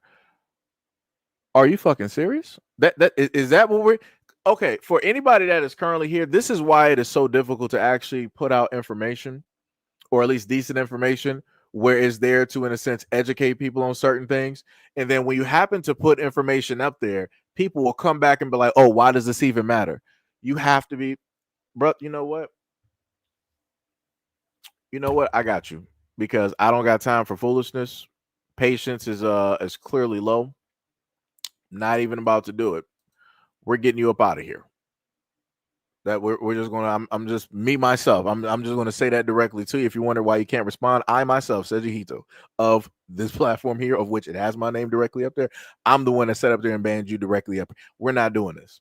Like I said, people can, whatnot or whatever, rah, that's cool, whatnot, whatever. But the moment in time that you're being willingly stupid on purpose, and I'm giving information directly out there to move a conversation forward so that we can get to a point of understanding, to hopefully get to a middle ground, and you're like, well, why does this information even matter? You're out of here. I'm not even doing it. You're a waste of my time, 1,000%. 1,000% waste of my time. Like, that is crazy.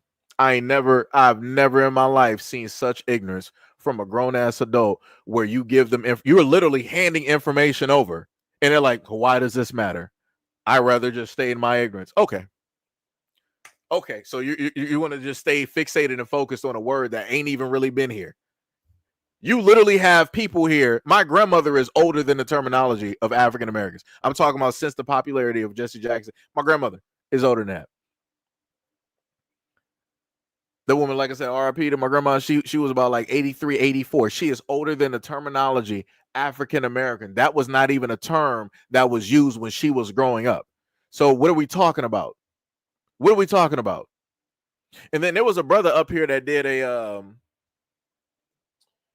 a little bit of research on terminology, because again, you know, a lot of things are owned or trademarked and all this other type of. Like I said, there's a lot of things to, you know, to other things. But like I said, I don't got time for foolishness, dog. We ain't doing that.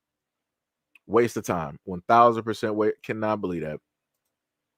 Insane, brother. Good Lord. This is how I know why a lot of people don't even want to even potentially learn or just take in something and just, you know, try to figure some stuff out. Don't even want to try to move and about just to think about something real quick. It's just like, nah, I got what I got what I know, and that's it. That's all I care about. All right, you got it. To the shadow realm. To the shadow realm. You got it. Let me see. Somebody said I'm not allowed to have an opinion because I'm not black. I don't really give a this is the main thing. You say something stupid, either me and my moderators are packing you up. That's how it works. That's how it works. You either get directly with it or you can figure it out. Right? Let me see. Yeah. That case in point. Jesse Jackson told us that we're African American, but he says that he's an American Indian. Yeah, make it make sense. This is why I sit up there and say we're attached to a word that was literally just given to us. We're attached to a word that was literally just given to us by somebody of, you know, a popular context, somebody that people, you know, believed in at the time and all this other type of stuff. That was the person that basically spearheaded that. And it really didn't take hold up until the 2000s when we had the census and everybody was like, oh yeah, I'm African American. And all this stuff. Again, that word is young. We got grandparents and parents that are older than that word, literally. But like I said, whatever it is that people want to call themselves, that's cool. I have no problem with that. Everybody can call themselves whatever it is that they want to sit up there and call it. All I'm sitting up there saying is, I'm not, if let's say if I got like a family right now, right? And I want to be, and I'm talking about here in America, right? I got a family and I want to be a part of them. I want to, like, a long lost family I ain't know nothing about, right? And I want to do everything to like love them, to get in contact and to like really formulate like a bond, because, you know, it's a lot of years gone and all this other type of stuff. But that family sits up there and tells me like, yo, we don't know you. You might be blood related, but you are not us. We don't want to have no parts of you. We don't care nothing about you. No disrespect, but it just is what it is.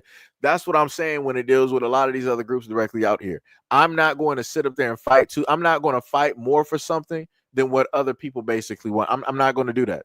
I'm not going to give more into other people than what it is that they would actually give to me. I'm not doing that. So if I sit up there and tell you that I am Black American, meaning I am Black because of the context of the history, the lineage, how it is that I grew up, everything that my ancestors basically went through and everything of that nature. And then on top of that, I'm American because I am of this soil. I am of this land. It is directly what it is. Like I said, wasn't it not too long ago that we had like Pangea? So everything was all like one land. There was no such thing as in Africa, Eurasia, and all this other. Didn't we have Pangea at a moment in time? And if we had Pangea, wouldn't that then also mean that it was easier for people to travel to and from lands and like whatever, dog? Y'all got it. Good Lord.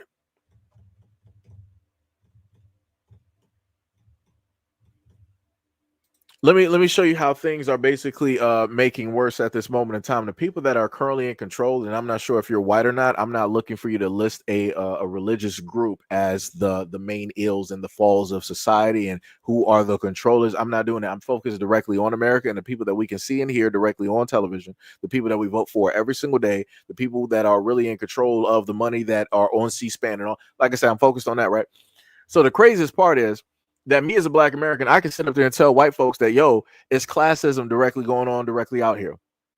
That realistically, your own people who are rich, who don't care nothing about you, who want you to be a slave class, they're the ones that are orchestrating all of, you know, these things to happen. Right, everything going on from state to state to state, everything going on just in like your little town or whatnot or whatever that's happening. They're the ones that also orchestrate the crime because they're the ones that sit up there and dictate, okay, the police will get this type of funding. The police won't get this type of funding. The firefighters will get this funding. The firefighters won't get this type of funding. The EMS will get new trucks. No, the EMS won't get these type of new trucks. They're also the same ones that'll sit up there and say that, okay, we will allow workers of the city this allotted amount of money to basically clean up the city.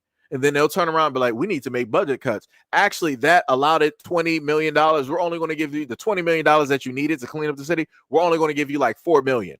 And then we're going to put the rest of that money somewhere in like a slush fund somewhere that you're not going to know nothing about, but it's going to appear to you that we're actually doing work that you pay us for. So not only are you getting gypped directly from the people that you vote for, and they're getting paid directly from your taxpayer dollars, but they're also ripping you off and stealing your taxpayer dollars and placing them in other places.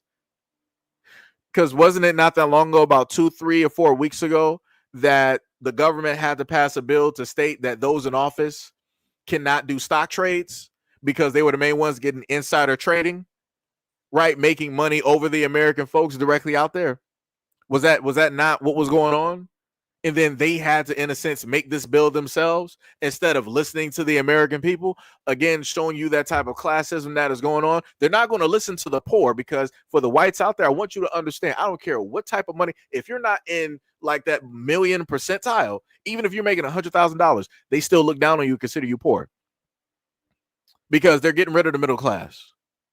So you're poor, even though you don't want to look at it. You don't want to look at it as that. You are poor. And those rich folks do not care about you.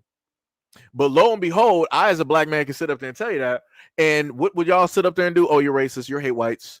Focus on what the black community is sitting up there doing to white folks in all of these communities, how racist you guys are, how against whites you are, how anti-whites you are, and this, that, and the third, and all this other type of stuff. Why are you guys always trying to blame us for everything? What about these Democratic black-run cities? What about your black mayors? What about all the crack cocaine in the streets of Detroit and in Chicago? And what about all of these gangs? Like, y'all always want to start veering off into that. So like I said, y'all always want to sit up there and say that I'm hindering an argument because I'm focused on race when it should be classism. But realistically, I can focus on classism and you will still devolve right back down to race, because you want to focus on what the real problem and issue is. So who really is the problem? That's my point. Who really is the problem? Because like I said, I done did these live streams before, and y'all was nowhere to be found. Nowhere to be found. We can focus on the actual topic and you will devolve directly into race.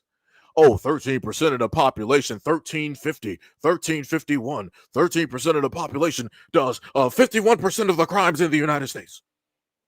That's what y'all do every single time. And I'm like, so, and y'all want us to have a conversation with you? You want to specifically try to hold us to task and try to blame us for something, for the ills of society. But when I think about all of the sacrificing of your kids going to war, who are you going to pin that on? Oh, that's right. You're silent on that. This is when you want to all lives and be like, oh, it's the government in general. It's the bureaucrats. It's the bureaucracy. It's the dictatorship. It's the Marxist. It's this, that, and the third. It's the socialists. Y'all want to start all living all of this so that you're not the focal point. But aren't you the ones that made this country? Aren't you the ones that founded this country? Aren't you the ones that established and made this country what it is? So how is it possible that you're willing to take all of the positive, but then when it's time for somebody to take the blame, y'all move out the way? That's crazy. That's diabolical how that works. But it'd be like that. But anyways, like I said before, white people, y'all got it. Y'all will, sit up there and figure it out. Anyways, let's continue. This video is directly to my people from Africa. Yes, I saw a video of a Congolese woman talking down on black Americans. I saw a video of an African woman talking trash to people who paved the way for you.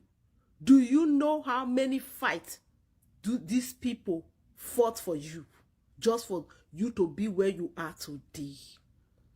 You understand? Do you know how they marched years back just to be free, and even for us to be free? Yeah, I saw a video of an African saying that why is it that people from Africa, and when they come to America, they easily make it. They make it more than the black Americans. Someone should answer her. Like, come on. You are from Congo. You are from Congo, and a lot is going on in Congo. If you know that you can actually make it, why did you not stay in your homeland and make it? What is the competition all about? What is the insult all about? I can't get these things right. What is all this competition all about? Let me tell you, yes, we know that Black Americans, yes, their root is from Africa, right? For those of them that will accept, their root is from Africa. But this is their land. This is where they belong. They are from America. You can't come to people's land and be competing with them. You can't come to someone's place and be fighting them. Stop saying all this trash on social media. You Africans, you are doing the most with all this, your careers and everything. Who are you feeding? Are you feeding anyone? Are you feeding any of your friends? Are you even helping these Black Americans? Are you the one helping them? Are you the one taking care of their kids? Are you the one paying their mortgages? Black Americans are very intelligent people, just so you know. If you have ever been with them in class, you will know what I'm talking about. They are not loud. They are just not loud. Why are you Africans that loud when you come to the US? You become a doctor, you become a big deal. You become a lawyer, you become a problem. Do you know how many Black Americans that are doctors that we don't even talk about? The noise is just too much. You guys should be calming down. Be calming down. It's no longer funny from the things we see on social media. Anyway, I really want this video to be very short. It just got me like, what should I even say? Like, it wasn't funny when I saw that video. Why is it that? Is it a competition? Do what you want to do. Go to the highest school. Who cares about your career? Who cares about your education? Who cares about it? Anyway, guys, I'm your Edo Queen. All right, what do you think? Comment what you think. And I see you on my next post. Like I said, and this is what I'll be talking about. This is the type of stuff that I like, and I've stated this time and time again. When those out there see something that their own people are saying and they put them directly in check, because that's all she did. And she did that without saying one iota of anything negative towards Black Americans.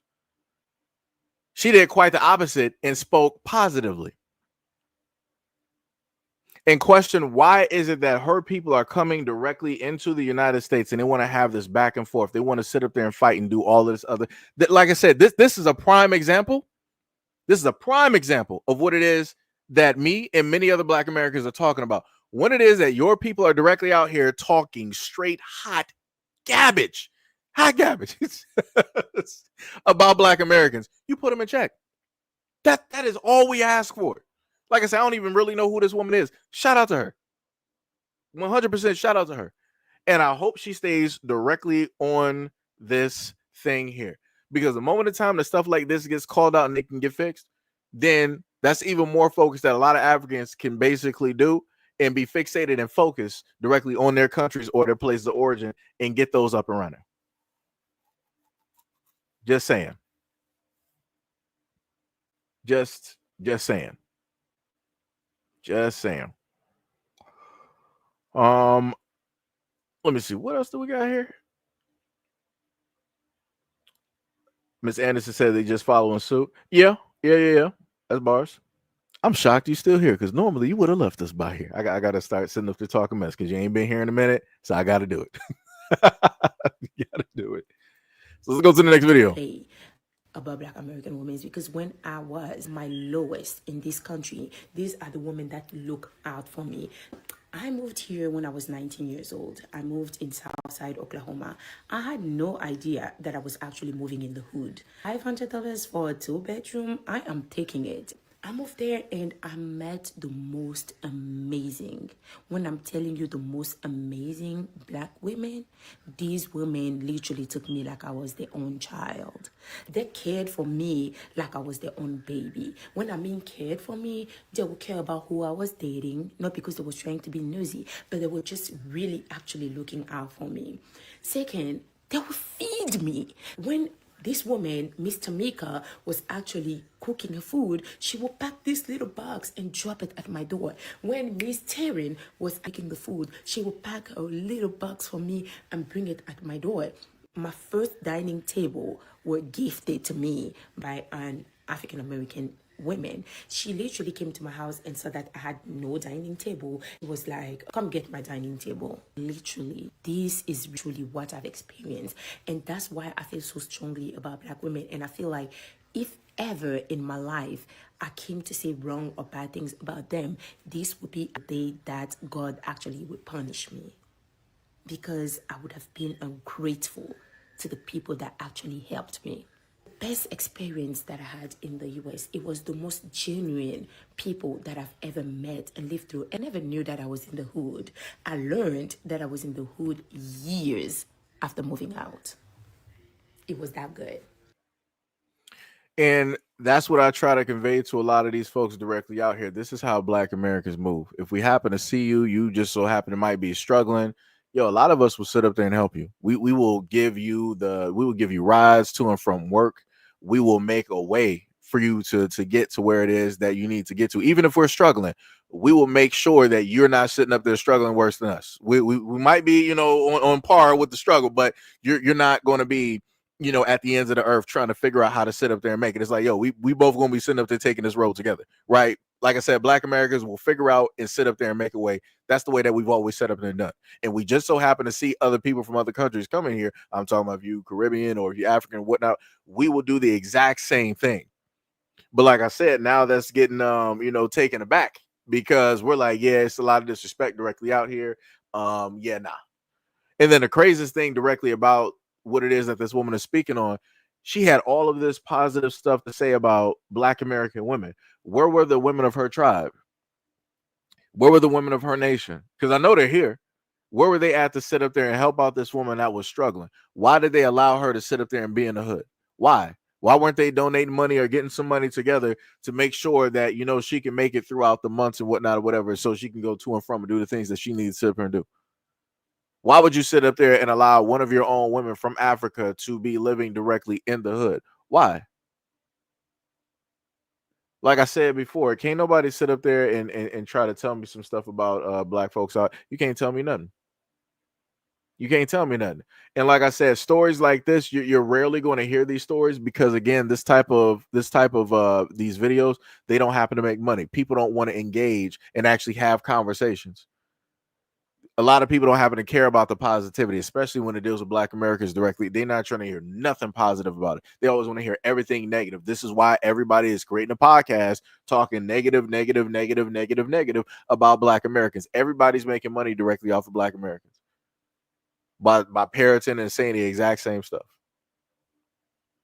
But like I said, shout out to this woman here for speaking positivity about the Black women directly out here and what it is that the Black women here in America did directly for her. Shout out to her. Shout out to her. But anyways, let's continue. Puerto Ricans are Black. Dominicans are Black. Jamaicans are Black. Nigerians are Black. Creole people are Black. When I was growing up, none of these groups wanted to be Black or be associated with Blackness. Very much so anti-Black. So I'm in shock how everyone all of a sudden wants to be Black. When it all comes down to it, they don't want to be Black. It's just that they want to be able to be a part of Black culture and be able to use the N-word and be able to go in and out of Blackness whenever they choose, to take our scholarships, to be our representatives. But they don't actually want to be a part of Black America or part of our struggles. But they very much so want to be a part of our triumphs and celebrations. So yeah, now everybody's Black. At first because this is my first time actually listening to the whole video, because I think I stopped it at one part. I'm like, is she really doing this right now? And I was about to sit up there and go off. And then I heard the rest of the video. I'm like, you know what? She just made sense. And it's the same thing that everybody else has stated when it deals with the Black community, that a lot of people want to be, in a sense, Black. But when it's time to actually be Black, everybody disappears. Ain't nobody trying to sit up there and show up for that banquet. Ain't nobody trying to show up for that dinner. Ain't nobody got their hands out to be like, all right, we're going to divvy out this work directly. Ain't none of them folks. But when it deals with like trying to celebrate like a negative part of the culture, like let's say like the negative parts of rap, right? When it deals with Black men out here talking about shoot 'em up, bang, bang, all this selling drugs. I got this drink in my cup. I got lean and all this other type of stuff, right? everybody wants to be a part of that, right? And then on the reverse side, going to the, the black women rap female side, you got women out there that want to attach themselves to that because they're looking at the negative side of it, right? They're looking at the hyper sexualized side on how, black women are looked at in the world, and how attractive, other people basically see them only for the sexual reasons and the sexual purposes, right? But then if you have black women out here being productive, they're getting their educations, right? They're not dressing provocatively, right? They're showing off their actual, culture. They're showing off how it is that, they were taught, and how they grew up directly at home. They're not speaking with, a certain type of like anger, animosity, or the stereotypical type of way that people want to categorize it as. Then they want to sit up there and not try to say that is a black woman, but that they're trying to, in a sense, be something else other than black, and that they're afraid to be who it is that they actually are. When again, everybody in Black America does not speak the same. Everybody got a different type of lingo. Everybody got a different type of vocabulary. People got different type of accents, pronunciations, all that other type of thing, right? So again, like I said, a lot of the groups that she listed, all of them want to be a part of the negative, stereotypical things that they know that they can make money directly off of, while not changing who it is inherently that they are, or trying to take off their own culture. They're just putting more layers of clothes on top of that, right? So when it's time for them to not be black, they're like, okay, let me take out, the braids, let me take out, the locks. Let me sit up there and change how it is that I speak. Let me take off, a lot of these hoodies. Let me stop sagging the pants, and let me go back to what it is that I normally do. Like I said, it's a costume. That's all it is. They view it as clothing, or something that they can put on and put off. That's it. Goddess said, what in the wig is going on? Hey, I don't know what to tell you. Like I said, I analyze a lot of things and look at stuff, but yeah, it'd be like that. It'd be like that,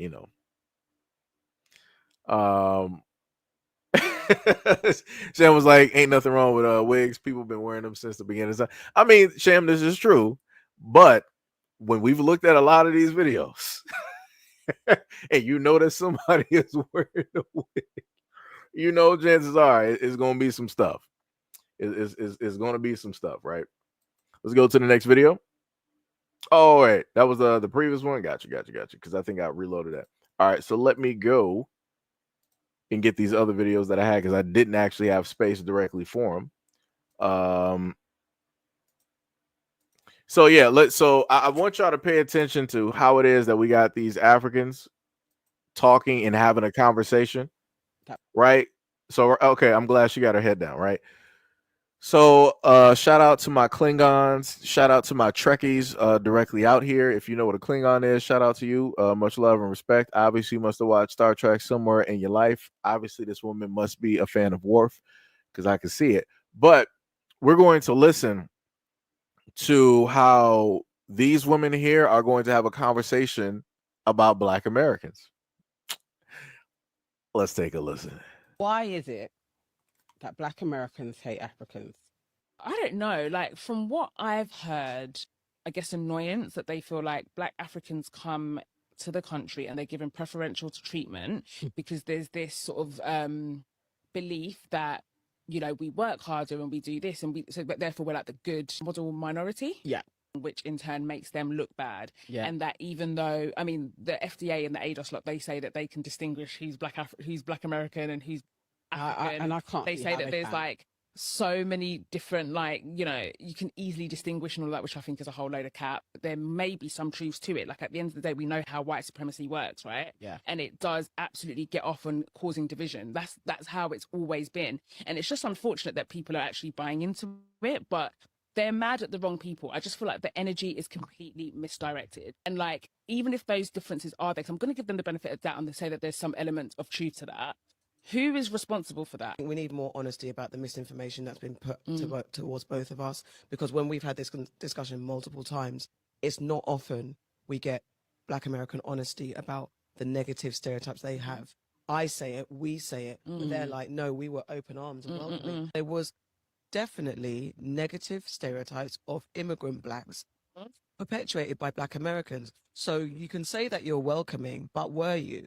And similarly, what was projected into into Africa and the Caribbean about Black Americans? Just be really honest about the propaganda that happened, and then we can get to honest dialogue. Let me just sit up there and say I'm a odd, type of person. I like imperfection, right? But it gets to a point in time because I'm sitting up there, I'm looking at the forehead, like stretching back like a convertible on this woman real quick, and I'm like, it's crazy that everybody can spot supposedly right what it is that Black Americans do, but they can never seemingly spot what it is that their own people are doing and saying towards Black Americans. It's crazy how that works out. And then as I look at each one of those women, it's crazy how I'm looking at something that reminds me of a Black American woman there. Especially, let me just go back here. Right, let me just go back. Let me go back to this one right here. There is a lot of Black American woman cosplay going on here. That is happening. And I'm like, that is vastly wild.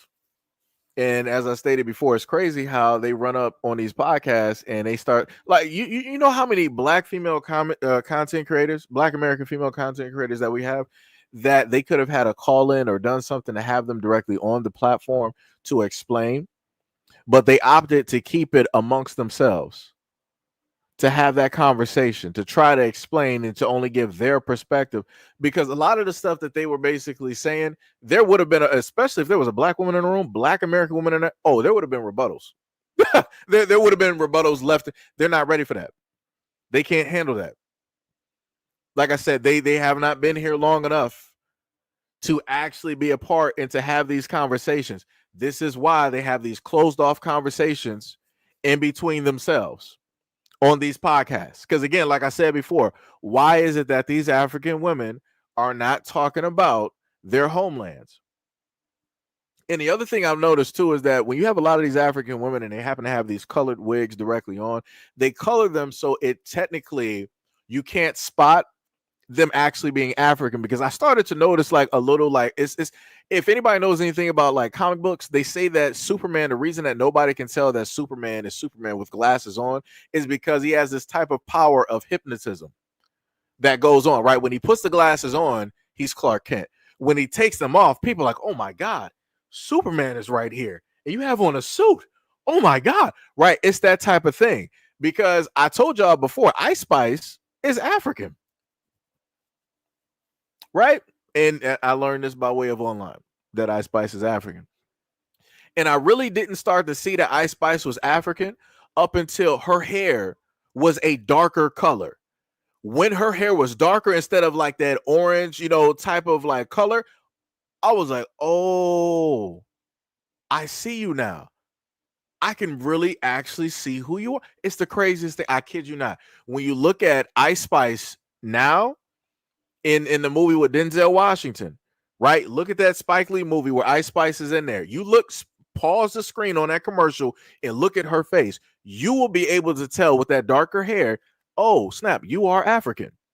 When she's wearing her other hair, it's like it does something, like it's a weird illusion that takes, again, I can't explain it.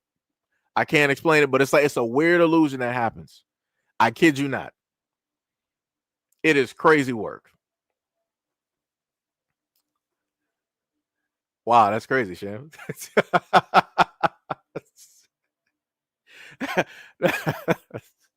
That is wild. Sham up here pulling a gale right now. That is crazy. I've heard people say that about other people coming to America before too. Yeah. I've heard that. I've heard that. That is crazy. That's crazy. Some random guy said, "Don't forget about Naomi Campbell." Oh yeah. Yeah. I just ain't heard Naomi Campbell say nothing crazy about Black Americans up until further notice. I have heard, so she's not really on my radar because she ain't been really talking sideways, and her hair is beat. It is done because she did not take care of nothing. She tried to live up to a European beauty stereotype, and that tore her hair up. It is done. It is cooked. It is fried. It's bad. It is bad. Let me see. What else we got? Yeah. Somebody said Jackson White said not a fan of Ice Spice. I mean, I'm not a fan either. People pretty much just cared about Ice Spice because of the body that she got and because she was light. That was it. It was just pretty much a whole different look in another package, but she's African. So you know, it'd be like that though. But like I said before, it's crazy how they'll have these conversations, negative conversations about Black Americans on their platforms. So now we're going to go to another video. Let's take a listen to this. TikTok right now, where is the African Americans and the Africans beefing over, do we look African? We don't look African. We're not African. We're indigenous America. We're this, we're that. We don't like the Africans and no one eat African food. And I just have to, out of every single thing that Black people should be having conversations about, out of every single thing that we should be fighting about, we're fighting over who looks like who and who doesn't look like what. Have you ever seen white Americans fight about whether they're European descent or not? So many white Americans will literally claim their European side. Oh, I'm Italian American, and they've never been to Italy in their fucking life. But African Americans, for some reason, want to be separated from Africans so much, even though they're African Americans. And now they're saying we're not African Americans, we're Black Americans. You were slaves. What? And now they want to boycott. They want to boycott African businesses and African shops and African food because they don't even like African food and we don't even have any spices in our food. And as an African, I don't give a fuck. I really don't. Y'all can do whatever the fuck you want to do. And to think that this all launched into a new direction because somebody named Jay Versace just don't know how to shut his mouth, bro. Sad.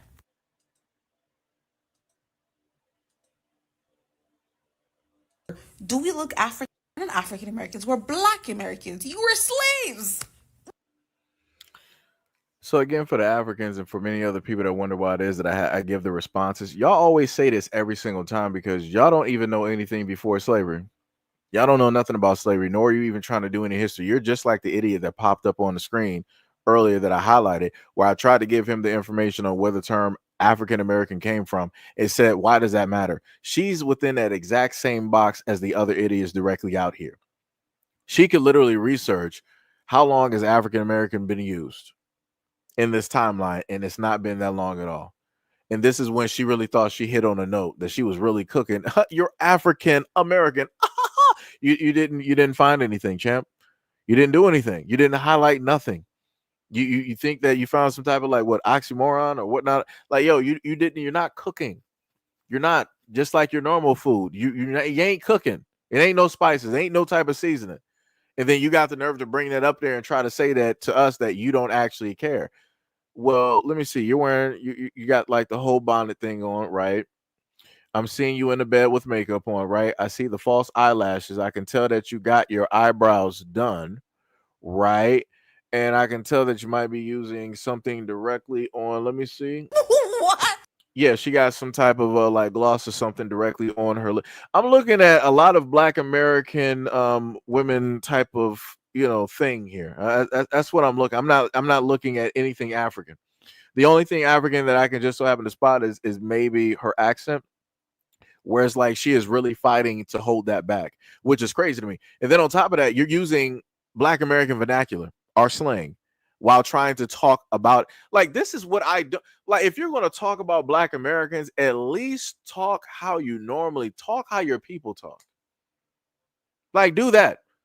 Like, whenever y'all happen to talk, and I'm talking about for the African women, y'all, because of the accent, like, it be sounding real rough. You be sounding deeper than me. So, like I said before, it's crazy how she's trying to hold all of this type of stuff back, knowing that is her, that is her people. But you're trying to have this light type of tone when that's not naturally you. Like, for the Africans out there, like, this is why we tell y'all to shut up, man. Just mind your business. Just mind your business. Like, it is crazy. Like, you're here talking about us. You're dressing and imitating us while talking about us. What are like? We're not dressing like you talking about you. The most that y'all got is Black Panther, but that was done in like a positive type of way to uplift everybody in a sense throughout whatnot or whatever. Ah, Jesus Christ, man. Y'all just make stuff so difficult. Y'all make stuff so difficult, man. It makes it's very much annoying. This is why nobody want to talk to y'all at this moment in time, up until further notice. This is why we don't care about nothing that's going on. Like I said, y'all got one of y'all presidents out there in your countries, in your nations, that literally signed a deal with Bill Gates to allow a type of medication to course through the veins of your women that will make sure that they won't have kids for about 8 years. And I'm like, y'all were the same group of people that kicked out another government because you said that the medication that was given, I gotta paraphrase, the medication that was given to the women was sterilizing the women. And then you run right back to the same people and be like, yo, Mr. Gates, we love this. Our women won't be able to have kids for like 8 years. Hey, yip, hooray. I'm like, okay, y'all got it.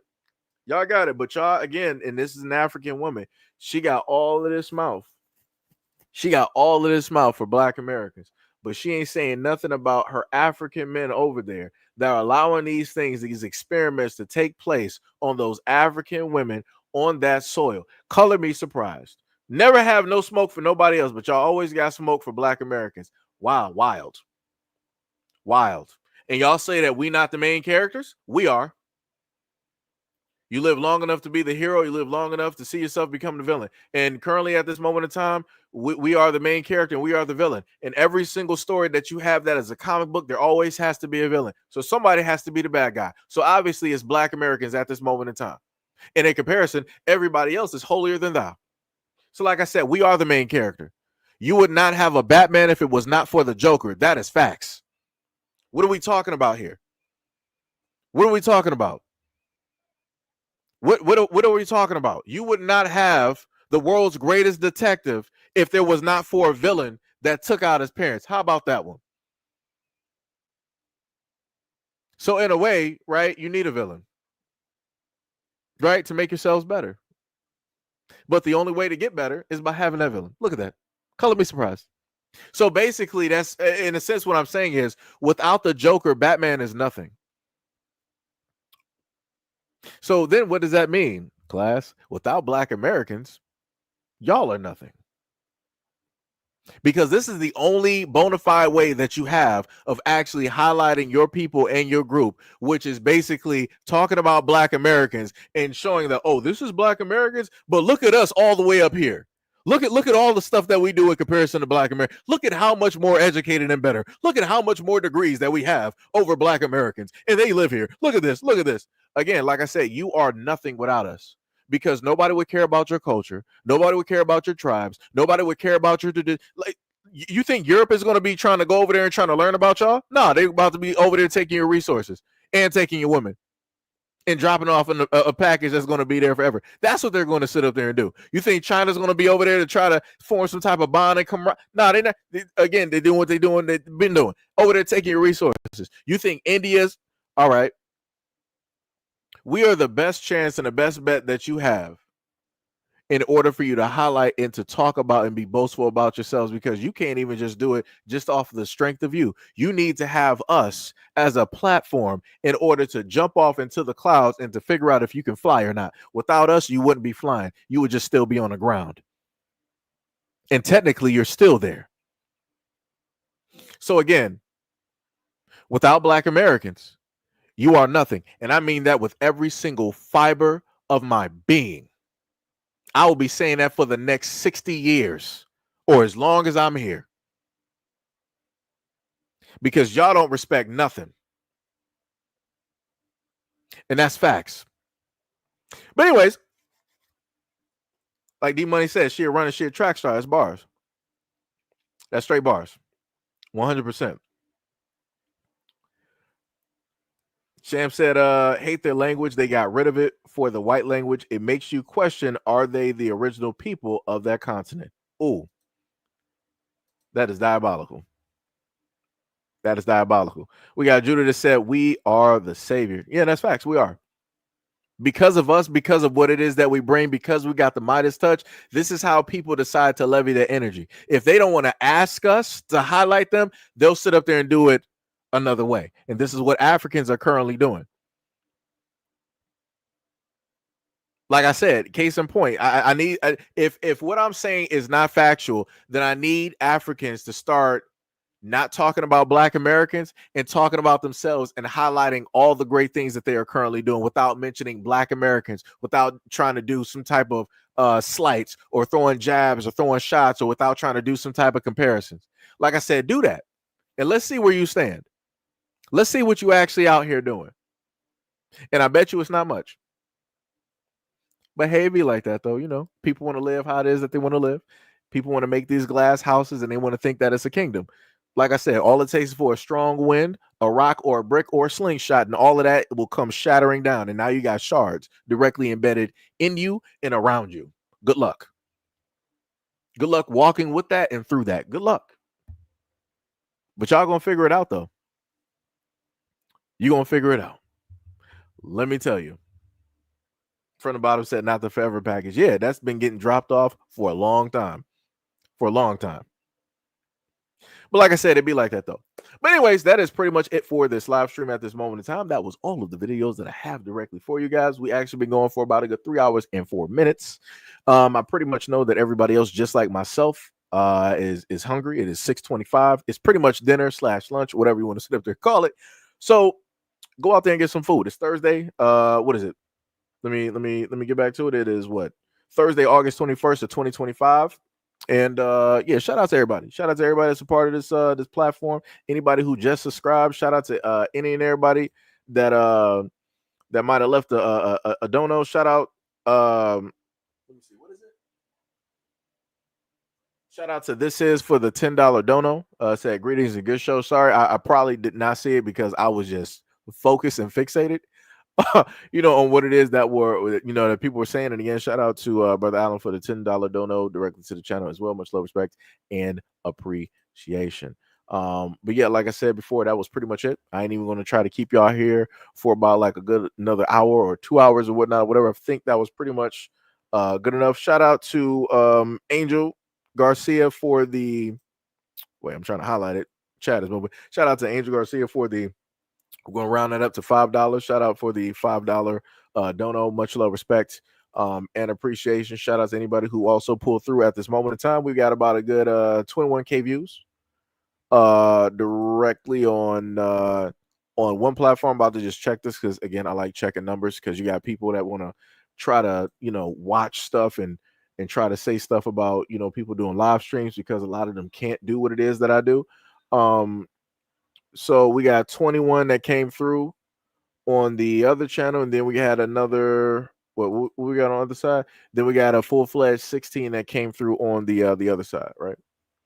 So again, shout out, much love, respects, and appreciation for all of those folks directly out there. So pretty much all together, we got 30+K that have pulled up to the live streams. So again, shout out, much love, respect, and appreciation for all of the engagement, for everybody that came directly through, leaving a comment or even just peering in, watching, and all of those things. Shout out to my members that are a part of the channel, part of the channel membership that's on the front. If you want to check that out, you can go check it out.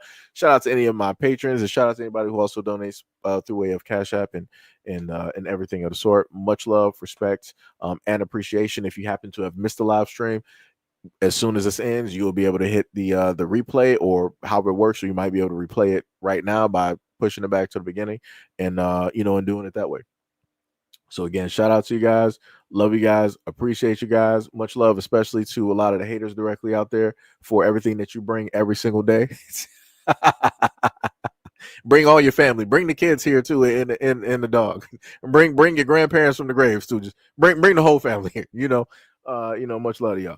And yeah, I'm about to go get myself something to eat because I am hungry. I know that you guys are. And peace. And I will see you guys in the next live stream and or video. Peace out.